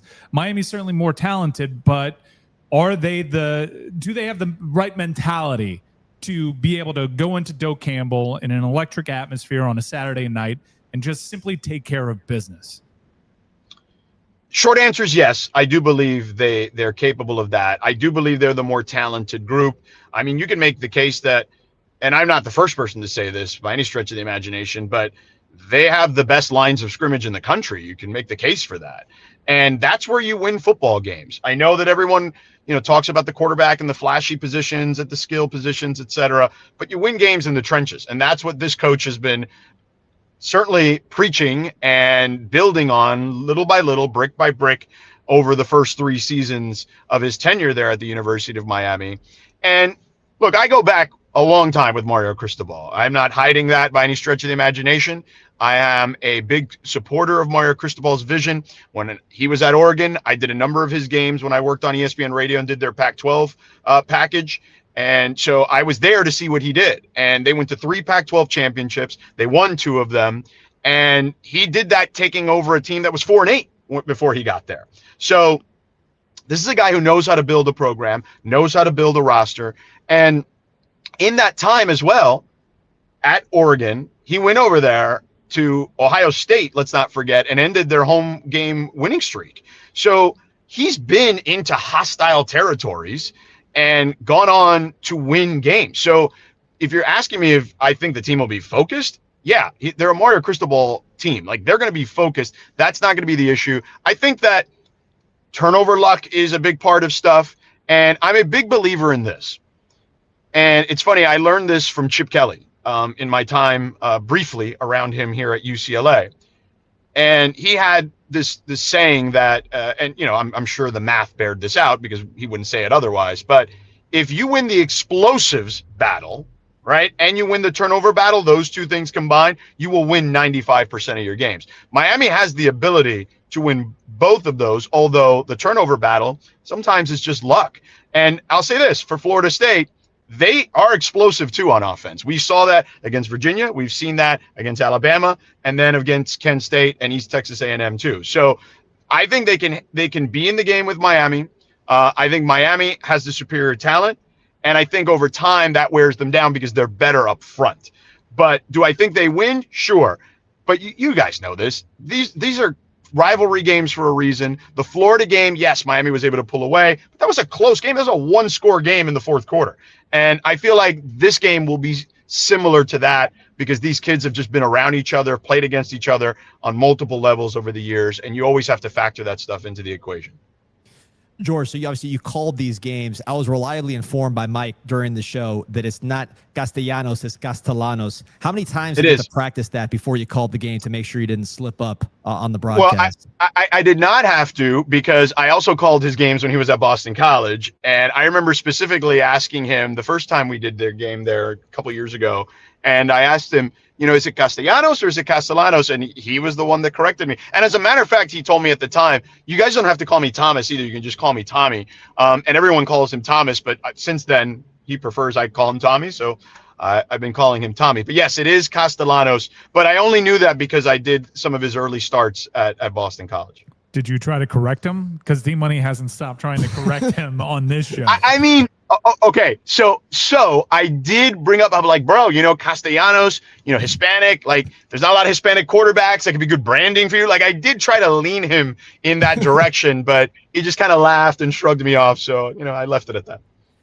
I want to welcome Pete here briefly because Pete informed me of something that I wasn't made aware of. This wasn't in our group chat, George. Our former quarterback, the great Cameron Ward, now playing for the Tennessee Titans, he mentioned something in an interview that kind of shook me. # this is bad. Pete informed George of what's going on between the quarterbacks. So as D-Money pointed out also, because, you know, this made a huge difference to me when I said this, but Cam Ward and Thomas Castellanos share a quarterback coach, but just this week in an interview, Castellanos said that Cam Ward has been calling him, giving him advice after games.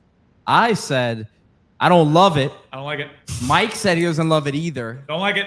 And D just, you know, brushes it off as it's, you know, because they share the quarterback coach. Your thoughts? I mean, look, I get on the surface why you don't love it. And listen, you know, Cam Ward had an amazing season at Miami, but, you know, Cam Ward had 1 season at Miami. This quarterback coach, and I know a lot of these quarterback coaches that work with these guys. I don't know the specific coach that works with Cam and Thomas, but yeah, like there is a bond with these guys. There's a lot of workouts. There's a lot of time together. So, I mean, I get it. But I also get why you would not like it. I mean, 2 things can be true. George, the secondary in particular, how do you – I imagine it's going to be tough for FSU to get a lot of pressure on Carson Beck, just given their body of work to this point and where Miami is up front. The matchup between Miami's receivers, who, you know, we've talked about in the chat, it's been documented, you've talked about it, is just, you know, this is going to be a question mark area for Miami going forward, the explosive plays.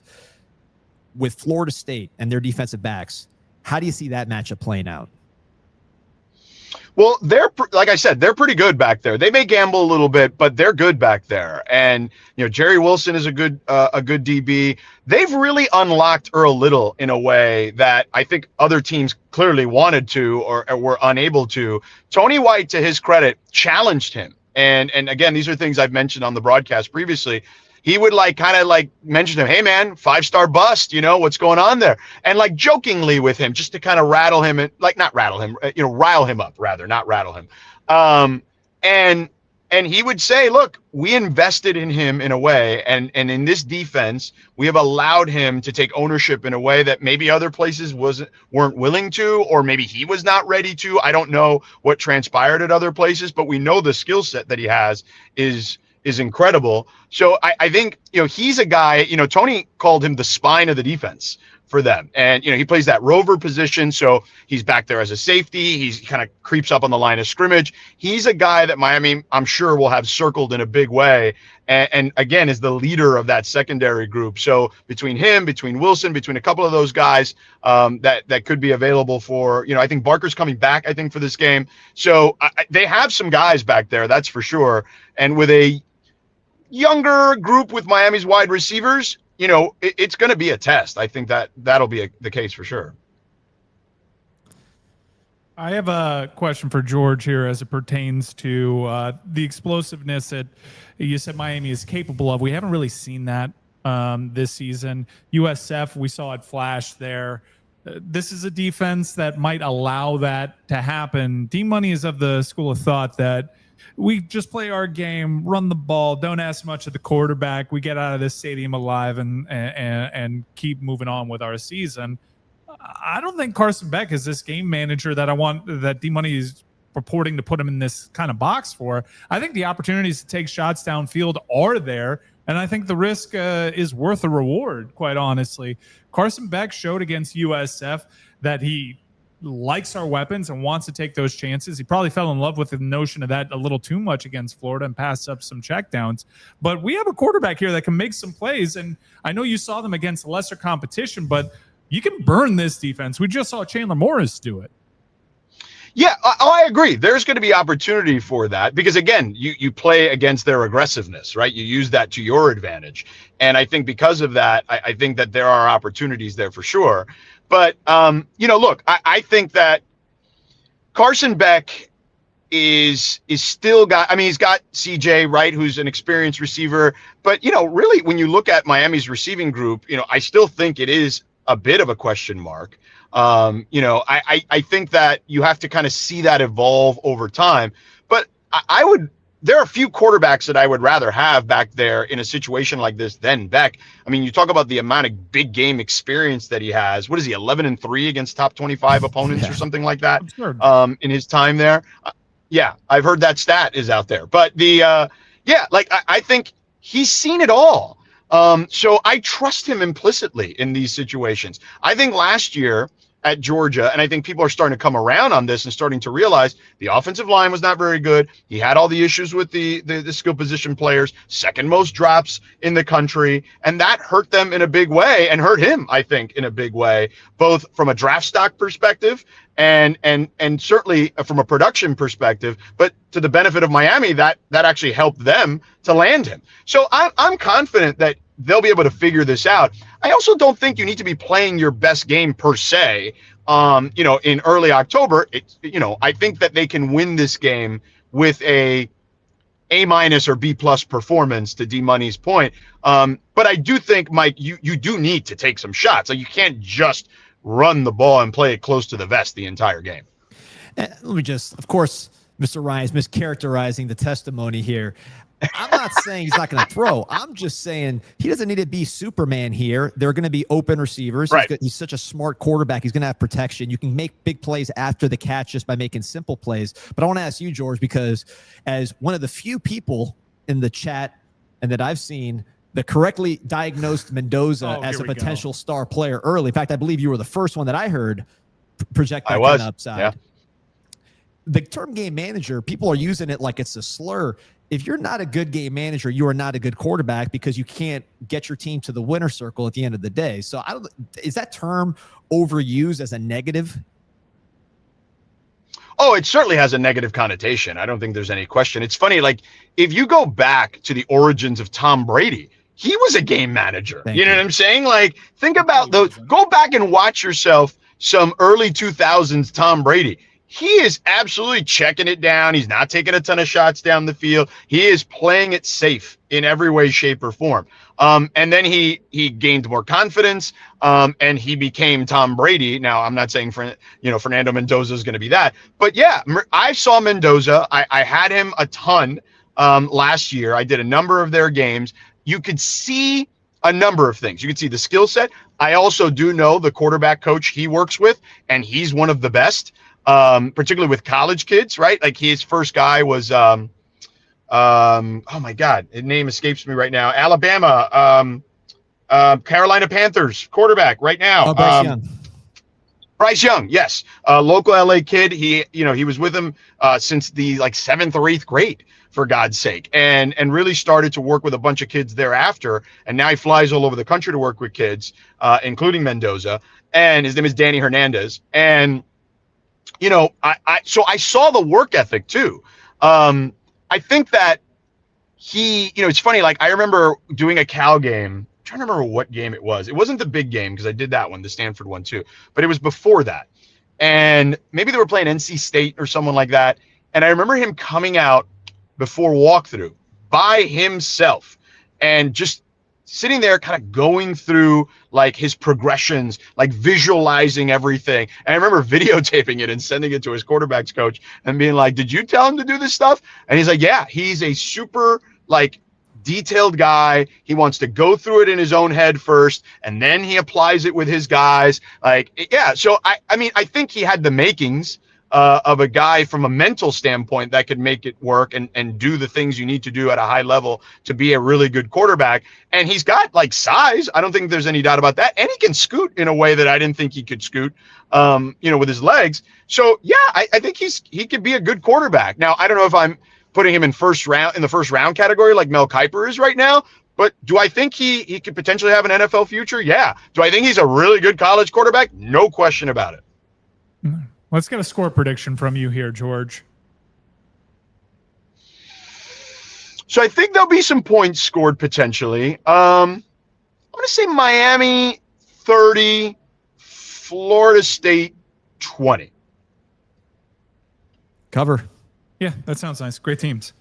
Great teams. I don't see how a team that has the physical limitations that FSU has hits pay dirt more than 3 times in a game against Miami. I just don't see it. I do see how Florida State wins this game, and it's us being wrong about the Miami Hurricanes, which can be entirely possible. But I do think that this Miami Hurricane team is different than the other ones that have gotten our hopes up.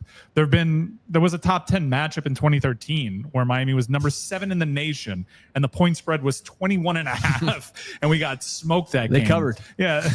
This Miami team feels a little bit different than the other ones that might have been fool's gold, George. Yeah, listen, I think this team is for real. Miami is for real. I think Florida State is good, as I mentioned, to start this thing off. And we'll find out how good they are as the season progresses. But Miami has, look, they should win the ACC, okay? And then after that, let's see what happens. But I think they are the clear-cut favorite, in every way, shape, or form at this moment to win the ACC, barring some sort of catastrophic injury to Carson Beck. I think that feels like where they should be. And if you do that, then you're probably going to be one of those, top 3 or 4 seeds in the college football playoff. George, appreciate you joining us from Sunset Boulevard. Sunset Boulevard, buddy, right here in good old Hollywood. Now I got to drive like an hour just to get home because it's LA and there's traffic. It used to be Andy Garcia was the Hollywood Cube, and I think you've taken over the city and put the flag listen. down. I see. I love Andy. I've never been more starstruck than when I got to meet Andy at a Laker game a couple of years ago and tell him I was Cuban. He could not have been nicer. He probably will never remember who the hell I am, but I will always remember how he reacted to me. So I loved it. You're going to be remembered as an LA guy. I mean, it's sneaking up on us. And I've been here almost 10 years now. Yeah. You've been out there longer Yeah. than you were down here. Well, on air, yes. I have been on longer in LA than I was in Miami. Now, obviously I lived in Miami for 30 plus years. But I've been in LA for almost a decade now. It's kind of crazy. And that's why when I come back to Miami, I'm like, bro, I'm sweating bullets out here. I'm not used to this humidity anymore. I was at that Notre Dame game and I was like, thank God I was in like shorts and a t-shirt. We saw you at Las Rosas for the victory party. We got to keep that. That's right. I was there. Yeah. Yeah, we got to keep that alive. George, good talking to you, buddy. Give the best of my family to your family. Not all right, boys. We're To my family, you mean? Yes. And the same to you. Thanks for having me, guys. Have a good show. See you, George. See ya. I got to tell you, fall brawl been a bit of a disaster. We got brawled today. We got brawled. We got brawled. We want to go 1-0 every week, and we went 0-1. Guests were fantastic. Yeah. Fink was a great one. Sedano, obviously a total pro. Fink just actually shared me I don't have it here, but he showed me PFF just put out Miami is the highest graded D line in the country right now. There you go.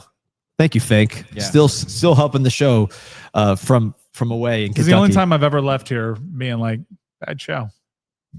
Bad show. I gotta say we're at 1,700. Yeah, we're 1,700. Oh, by the way, I'll tell you what. We have to do the wrestlers. Yeah. Wait, Before now now it's gonna. We'll turn the corner. Mike. Listen, you've had a tough show technically. Vibes are fine. They were a little disappointed about the fact that we've had disembodied black squares as guests, and our echo has been in and out. Yeah. I don't believe Pete has been consistently in there because of the technical issues. However, I think it's been generally good vibes, and I think you will feel a lot better on the way out of here before we get together. No question. I'll feel a lot better on the way out of here. Before we head up north to AEW, which we'll talk about in a second. Let's just stop by Islas Canarias, man. Let's stop by Islas Canarias. Get yourself a cubarito. Get yourself a bowl. Maybe even get yourself the whole steak, because I know you love that. You saying empanizado? That's your thing. Yeah. Like a boa constrictor. You digest that for months on end. Non-venomous. And the steak is not venomous, but is delicious and affordable at I'm Islas sure they love that promo. Cuban Express. Come by Islas Dayland Canarias. Mall. Steak non-venomous. Dayland Mall Dining Pavilion, the center of cuisine in the Southeast. 40 plus years of experience. The spot's brand new, right in the middle of everything. We can see it on the way out, and we'll have some unbelievable food on the way to Hard Rock, which we're gonna have a lot of fun. A lot of people are asking about BUZZN. I wish we had some buzz. Maybe we would have turned down the temperature. I have a little crate at the house, but listen, BUZZN. You need BUZZN. I need BUZZN, no doubt. Drink. I need BUZZN the entire time I'm in Tallahassee, because that's such a crap town. I'm gonna need something to take the edge off. I'll bring it up. If you're not in that carpool, if you're not on the way to undisclosed location, we talked about it actually. Was it Fish? Chuck's Fish. Chuck's Fish. If you're not at Chuck's Fish, I mean, great sushi place name, Chuck's Fish. yeah, it's like ironic because it's like, hey, we're just serving you fish, but really it's sushi that we cut up and be real serious with it. So it's like a slick name. You're not buying it? Just get me in and out. I hate this town. Let's not prejudge. My vibe is already down because I got to go there. They're real bad. Should we crash the Cover 3? Is that true? Yeah, I like that show. Yeah. I used to be coworkers with Danny Cannell. Yeah. Who else is on? Is that the Bud Elliott show? Bud Elliott, I saw Bud at Bullwinkle's one time. He said, "What's up?" There you go. He said it like that. What's up? Yeah, he said, "What's up?" He said, "Mike Ryan, what's up?" Hey, Bud. I guess you go with a dap or a handshake? But like Bud. Was it a dap? Was it a Bud. handshake? Was it a dap or a handshake? Hey, handshake. It was very, very polite. I know that most people think Bud Elliott is kind of like way over on the homer spectrum. I've been there, pal. I've been there, Bud. You and I have been there. I'm still too. there. I never left. I am watching what is happening to this FSU team this season, because I think it's going to get worse. I don't think it's going to get better. I think it's going to get worse. And I've been there so many times. 2018 was one of the worst years of my life, because I was so sure what we saw in 2017 wasn't a mirage. And they are so closely removed from being national title good with Jordan Travis. and they got punched in the face with a reality check in record time. They're going to sound crazy for some years to come, I think. I met you in 2018. It was a great year. That was fortunately a tough day. We were playing Joe Burrow and Jamar Chase and Justin Jefferson. I met Dallas. this guy Laz that had a really cool tailgate. I wonder what's up with him. I got to look him up. Take a look at that one. Him and Duke the Dumpster Drosy, I think, might be in the same place. But for what it's worth, it was very nice to me. If you do see me at Chuck's Fish, I should have a BUZZN in the car. If not, drink BUZZN.com. That's drink BUZZN.com. Or if you're in South Florida, Big Daddy's Liquors, they got them all over the county. Check them out. They got BUZZN there. BUZZN.com. Drink BUZZN. Pete, do you have a wrestler of the week? No. Do you want to go up? I got a spare ticket to AEW. You want to go up with us tonight? Dude, you know what's crazy is I love AEW. Yeah. But I You're a can't purist. swing it tonight. You have plans? Yeah. What plans you got? Pitch. Can you share them? Are they private? What? Pitch. Pitch? Oh, yeah. You love ball. You don't want to cancel and go to Hard Rock Live? No. Mr. Khan got us nice seats. I'm fine. You're fine? I'm actually like. You can watch Kyle Fletcher in action. Do you know what the opposite of FOMO is? Homo. I knew you were gonna. Happiness of missing out. Happiness of missing out. You're not gonna Pete. get me there. Bad You're judgment. not gonna get me there. Bad judgment. I should have never asked. But yeah, I'm good. I am good. I used that one the other day. Oh my god! Store that away. I love that you paused to think about it and you still went with it. That's the kind of judgment that I love from you, Pete. I should have never asked you a question. D Money, do you have a wrestler of the week? I think we're in the Carson Beck stage of the comeback. So FSU jumped on us. We had a couple snap infractions, maybe a fumble. Brockermeyer was, just procedural penalty after procedural penalty. Miscommunication to hit some trick play. But now we're on the comeback. Beck's got time. He's feeling good. He knows it's his moment. Crowd's watching. National TV. Malachi Toney, first down. CJ Daniels, first down. Elijah Lofton, touchdown. Yeah. And we win the game at the end. The ad reads got us back in a rhythm. Man, that's why we struggled. You forgot to do the ad read. Calling that Elijah Lofton touchdown for 2 years now, man. We were close. You were jumping over people last time. I was trying to get my boy back comfortable. Let's talk about Mendoza. Let's talk about Elijah Lofton. Let's get you in your comfort zone here. A couple confidence building, short completions. Get the offense in rhythm. Oh, I stay in my comfort zone. There's some technical difficulties. It's fine. It's calm in the storm. You can't let the protection or the calls get to you. You got to stay calm. That's why Carson Beck 28-3 as a starting quarterback. 11-3 against ranked teams. You heard Sedano. Is this iPad getting louder? It is, right? You guys can hear that. I hear it through my headphones. It's so distracting. What is happening? He's got a demonic possessed iPad that won't turn down. I took too much time. I have headphones that don't actually make me hear anything but my own voice, which actually I love the sound of that, but I can't hear the guest. I have guests that I can't see. He looked great. He said he was wearing a button down, just rolling down Sunset Boulevard. The best part of the show was the FSU kid. Oh, Fink was outstanding. El Fink. Fink was outstanding. Big Fink. The guy's watching Markel Bell cut-ups just for fun, just to pass time. Kevin Clark's a big fan of his. Yeah. This is probably that Nkosi Perry comeback, right? It wasn't even so much us. It was FSU started wearing a backpack on the sidelines, and we got back into it. That was in 2018. Great year. We beat FSU. And that was such a remember when we beat them during COVID and it was just like not satisfying at all? I don't know what you're talking about. It was extremely satisfying. We beat them like 50-0. We did the Salt the Earth podcast that day, telling the story of in ancient Rome, how they would salt the earth after demolishing Carthage or wherever they were. Actually, I've got the wrong empire. Someone historian in the chat's going to correct me. Late field goal here, FSU making it close. We're leaving the back door open. Who's your wrestler of the week, D Money? Wrestler of the week. So I chose the Road Dogg Jesse James. Great country singer, as we saw from the angle with Jeff Jarrett. super over, probably the most over guy in the company during the Attitude Era besides Steve Austin when he had the entrance rolling. But beyond that, his lineage, going back to Bullet Bob Armstrong is why I wanted to talk about him, because we like to keep it somewhat local to the area. We're going to the Panhandle. Mm-hmm. I'm excited to see the Panhandle, see what they got. I know at the Tallahassee itself, I'm not too excited about, but I got a car. Maybe I'll see the beach a little bit. There was a promotion in Pensacola, hometown of Roman Reigns, the current GOAT, the current best in the business. And Pensacola had a territory. Some call it the Lost Territory. It's had many different names, so I just call it Pensacola Wrestling Territory. I'm liking this. Go ahead. And is considered the best territory to work in during that period, because the wrestlers could go to the beach all day and then they leave at 1. Hopefully they weren't walking around the beach with headphones on and losing track of time, missed their booking, but they were on the beach until the last second. Then they can go to their show, put on a show, come back and sleep in their bed.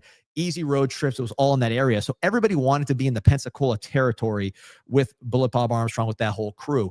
And in fact, a lot of the future bookers of wrestling to this day, we talk about the Pritchards, you talk about Paul Heyman, right? You talk about the Road Dogg himself, who's still, I believe, he's running, booking. right? Yeah. They all got either their start or an early part of their career. Arn Anderson, I mentioned, in Pensacola, in the Pensacola wrestling territory, but it's considered lost because the footage was not archived properly. So they don't have actual footage of the shows.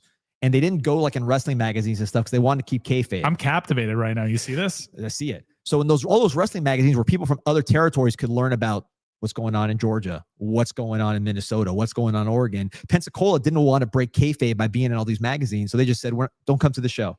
We're happy to sell tickets, make money, go to the beach, tan, lift, live life. Pensacola wrestling, golden age of wrestling for those who experienced it. Not talked about enough, so we're talking about here on the CanesInSight podcast. Wow, I feel like I'm by a campfire right now. That was really great stuff. Las Rosas plays a lot of old wrestling. Coincidentally, you mentioned Arn Anderson. On Saturday, I saw him deliver the greatest spine buster of all time in that WrestleMania match between Ric Flair and Undertaker. What a match, by the way. Can we talk about that match? Incredible match. Cinematic. It was just perfect. A perfect match. I would say the best superplex ever in that match. That the match. I'm thinking that I remember that correctly. It was a superplex spot. That spot with Arn Anderson, it looked like the streak was done. It was done. But I believe, if I recall, there was something off the top rope. I want to say it was a superplex with Taker being in his prime, very tall. Flair, he gets stiff as a board on those things. Yeah. He lives to take those bumps. Like how you live to say you're wrong and admit you're wrong. I love it. That's Flair taking one of those type of bumps where he's got to engage the core and then take a flat back bump. I believe there was a superplex in that match that stands the test of time as the best superplex. Certainly that spine buster. Maybe the Triple H one in Miami. Were you there for that when Shawn Michaels hit the kick? Great one. That was a close one too. But that was the Armageddon, right? The 3 stages of hell. This was the WrestleMania Hell in a Cell between Triple H. Oh, I'm breaking the streak. End of an era. End of an era. Exactly. End of an era. When the streak could have been broken, when Shawn Michaels, as the ref, did the super kick and then pedigree, and it seemed like it was going to be done, kicked out the last second. The other one that was comparable to that, I would say, is Arn Anderson's Spinebuster. Great match. So a lot of Road Dogg Jesse James has been on the TVs as well. One of my favorite Royal Rumble performances ever was from the Road Dogg Jesse James, who just decided, I'm going to exploit the inefficiencies in this match, and I'm going to hang on for dear life to the bottom rope. And he did so for like 40 minutes. He just hung on to the bottom rope. Comedically great. And I watched back his match against China in the King of the Ring. I think Road Dogg was selling like crazy to China. And, when we were growing up, I didn't realize China had her limits, her limitations in the ring. Well ahead of her time, but good for the era, but not good by today's standard. Wasn't exactly Rhea Ripley. And really aided by guys like Chris Jericho and Road Dogg Jesse James selling the hell out of these matches, where they're Road Dogg really good at selling, really great on the mic, fantastic on the mic. One of my favorite Road Dogg Jesse James moments was when he was working with Double J, and it was discovered that Double J lip sync his great hit, Alone With My Baby Tonight. It was actually the Road Dogg Jesse James singing that song. It was also not really him in real life either, but whoever was did a great job. According nice to the lore. And New Age Outlaw is one of the greatest tag teams of all time, and showed in an era, loaded roster top to bottom, but showed like if you just really go all in with your assignment, everybody wants to be top guy. especially in that era. Everybody wanted to be top guy, but you can be a curtain jerker. You can be a mid-card guy and get totally over. Road Dogg in that era, it was top 5 most over. Definitely. No question. No question. It's crazy looking back and seeing his brother. His brother was known as a great worker. His dad. Those guys were like ripped. This guy was always wearing a shirt. Always wearing a shirt. He wouldn't even try to. And I didn't really comprehend hair extensions because one week to another, he had short hair to long hair. I was like, what happened? All right. My wrestler of the week is Mr. Perfect. You were sharing some Mr. Perfect videos in the wrestling chat. Shout out to Javi Salas, who still is in my phone as Kurt Hennig, Mr. Perfect. He doesn't know the reference. I used it every time we brought him into the show. We would use the song "Iconic Entrance," and he never got what it was. He was too busy learning how to pitch and watching wrestling. You might have used this one before because I had pictures of him in our. Okay, I wanted to go like Macho Man Randy Savage too. I'm like, surely I've used him, but this is an opportunity. He deserves it. You want to talk about selling? Because I was talking about how Road Dogg was really great in the ring selling. Mr. Perfect, Mount Rushmore, sellers in the business. And for those that aren't familiar with the lingo, selling is what guys do on the receiving end of punishment. This guy would make Hulk Hogan look like $1 million. He would make anybody look like $1 million in the ring. He could take punches. He would get up in agony. He would make wrestling look like it really hurt. In that era, it was him. It was Ravishing Rick Rude, who was an outstanding seller. Atomic drops. His bow was weak because every time he took an atomic drop, he was flying. The funniest sell. Shawn Michaels, an all-time seller. Ric Flair. A lot of guys don't like to sell. Roman Reigns has shown you can be a GOAT type wrestler and still sell. Hogan could sell for how big he was. Hogan didn't want to. That was Hogan's problem. He didn't want to sell for guys. He could tap into it occasionally when he respected a guy and when it was convenient for like hulking up. But Hogan didn't like selling because it would make other guys come for his money. Ric Flair showed that he could sell and be a top guy. Roman is showing that. The Rock would sell extremely well for a big star. Sleeper seller, Trish Stratus. Awesome she was one of the best sellers. She looked like she died every time she took a bump. Honestly, you could be limited in the ring, but if you can sell, you can make anything look good. Then you have like newer school guys like Dolph Ziggler, who's great at selling, but I think people just, when they think of Dolph Ziggler, they just think of selling because in an era where that's kind of been limited, he stuck out so much, but he'd fit right in with guys like Mr. Perfect. Mr. Perfect should have had an opportunity to run with the belt. Hogan was such a cult of personality and just dominating the WWF at that time that they weren't really inclined to give guys like Mr. Perfect a run with the belt, but he had the look. He had the promo ability. One of my favorite matches ever was a loser leaves town match against Ric Flair. Great pairing, like one of the magical pairings. Bobby Heenan and his family, whether it be with Ravishing Rick Rude or Mr. Perfect, he was just a great manager. And I know they did a lot of pre-tape stuff, but how did he smack that piece of chewing gum out of the air every single time? How did he catch the pen at the announce desk every single time? How did he always catch the towel behind his back and into his hand every single time? You know why? Because he was positively perfect. Rest in peace, Mr. Perfect. One of the all-time GOATs, masterful technician in the ring. The Perfect Plex, a great finisher. I mean, more finishers need to incorporate a pin into it. He didn't lose any time on the pin. Really just an absolutely great wrestler. They don't make him like that anymore. Yeah, if we double team Deuce Robinson, that's what Castellanos going to have to do. Throw the pass to himself as Perfect did in Minnesota. Great form on the catch as well. We don't need to double. We got Xavier Lucas. He's only given up 5 receptions all year. That's it, man. Perfect also real tight with Wade Boggs. I always thought that was funny. Wade Boggs being the front row of all his matches. They were boys. But yeah, Perfect. The sell I always remember with him was when he would get taking punches to the chin in the corner. He'd always end up like laid out on top of the ropes, right? He gets legs on the ropes on the last punch. But he was awesome. I think he had some stuff out of the ring that was less than perfect, which I think kept him back from being as good as he could be. Because really, when he was in the WWE, now the WWE, but the WWF, I guess it was when it was transitioning at that time, he was still pretty young. He could have made another run post Attitude Era. He was never like that old to he came back. He got a huge pop in a Royal Rumble after his time at WCW. A little puffier. He had his off the field stuff, which, he died young, so you can put that together. Famously fought Brock Lesnar and hung with him. But a part of the reason why he and Wade Boggs were so close is he saved Wade Boggs' life. on a hunting trip that they took together. Wade Boggs cut an artery, I think, on barbed wire, and Mr. Perfect saved his life. Wade Boggs has given that interview several times. He knows how to play football. He knows how to play billiards. He knows how to stop bleeding. Shout out to Mr. Perfect. Yeah, he carried him for a mile to their truck and got Wade Boggs to a hospital where doctors confirmed that Wade Boggs would have bled out had Mr. Perfect not been so perfect. There you go. And this show, you know what? It wasn't perfect. It wasn't perfect, but we stuck to the script. I'd say it was bad.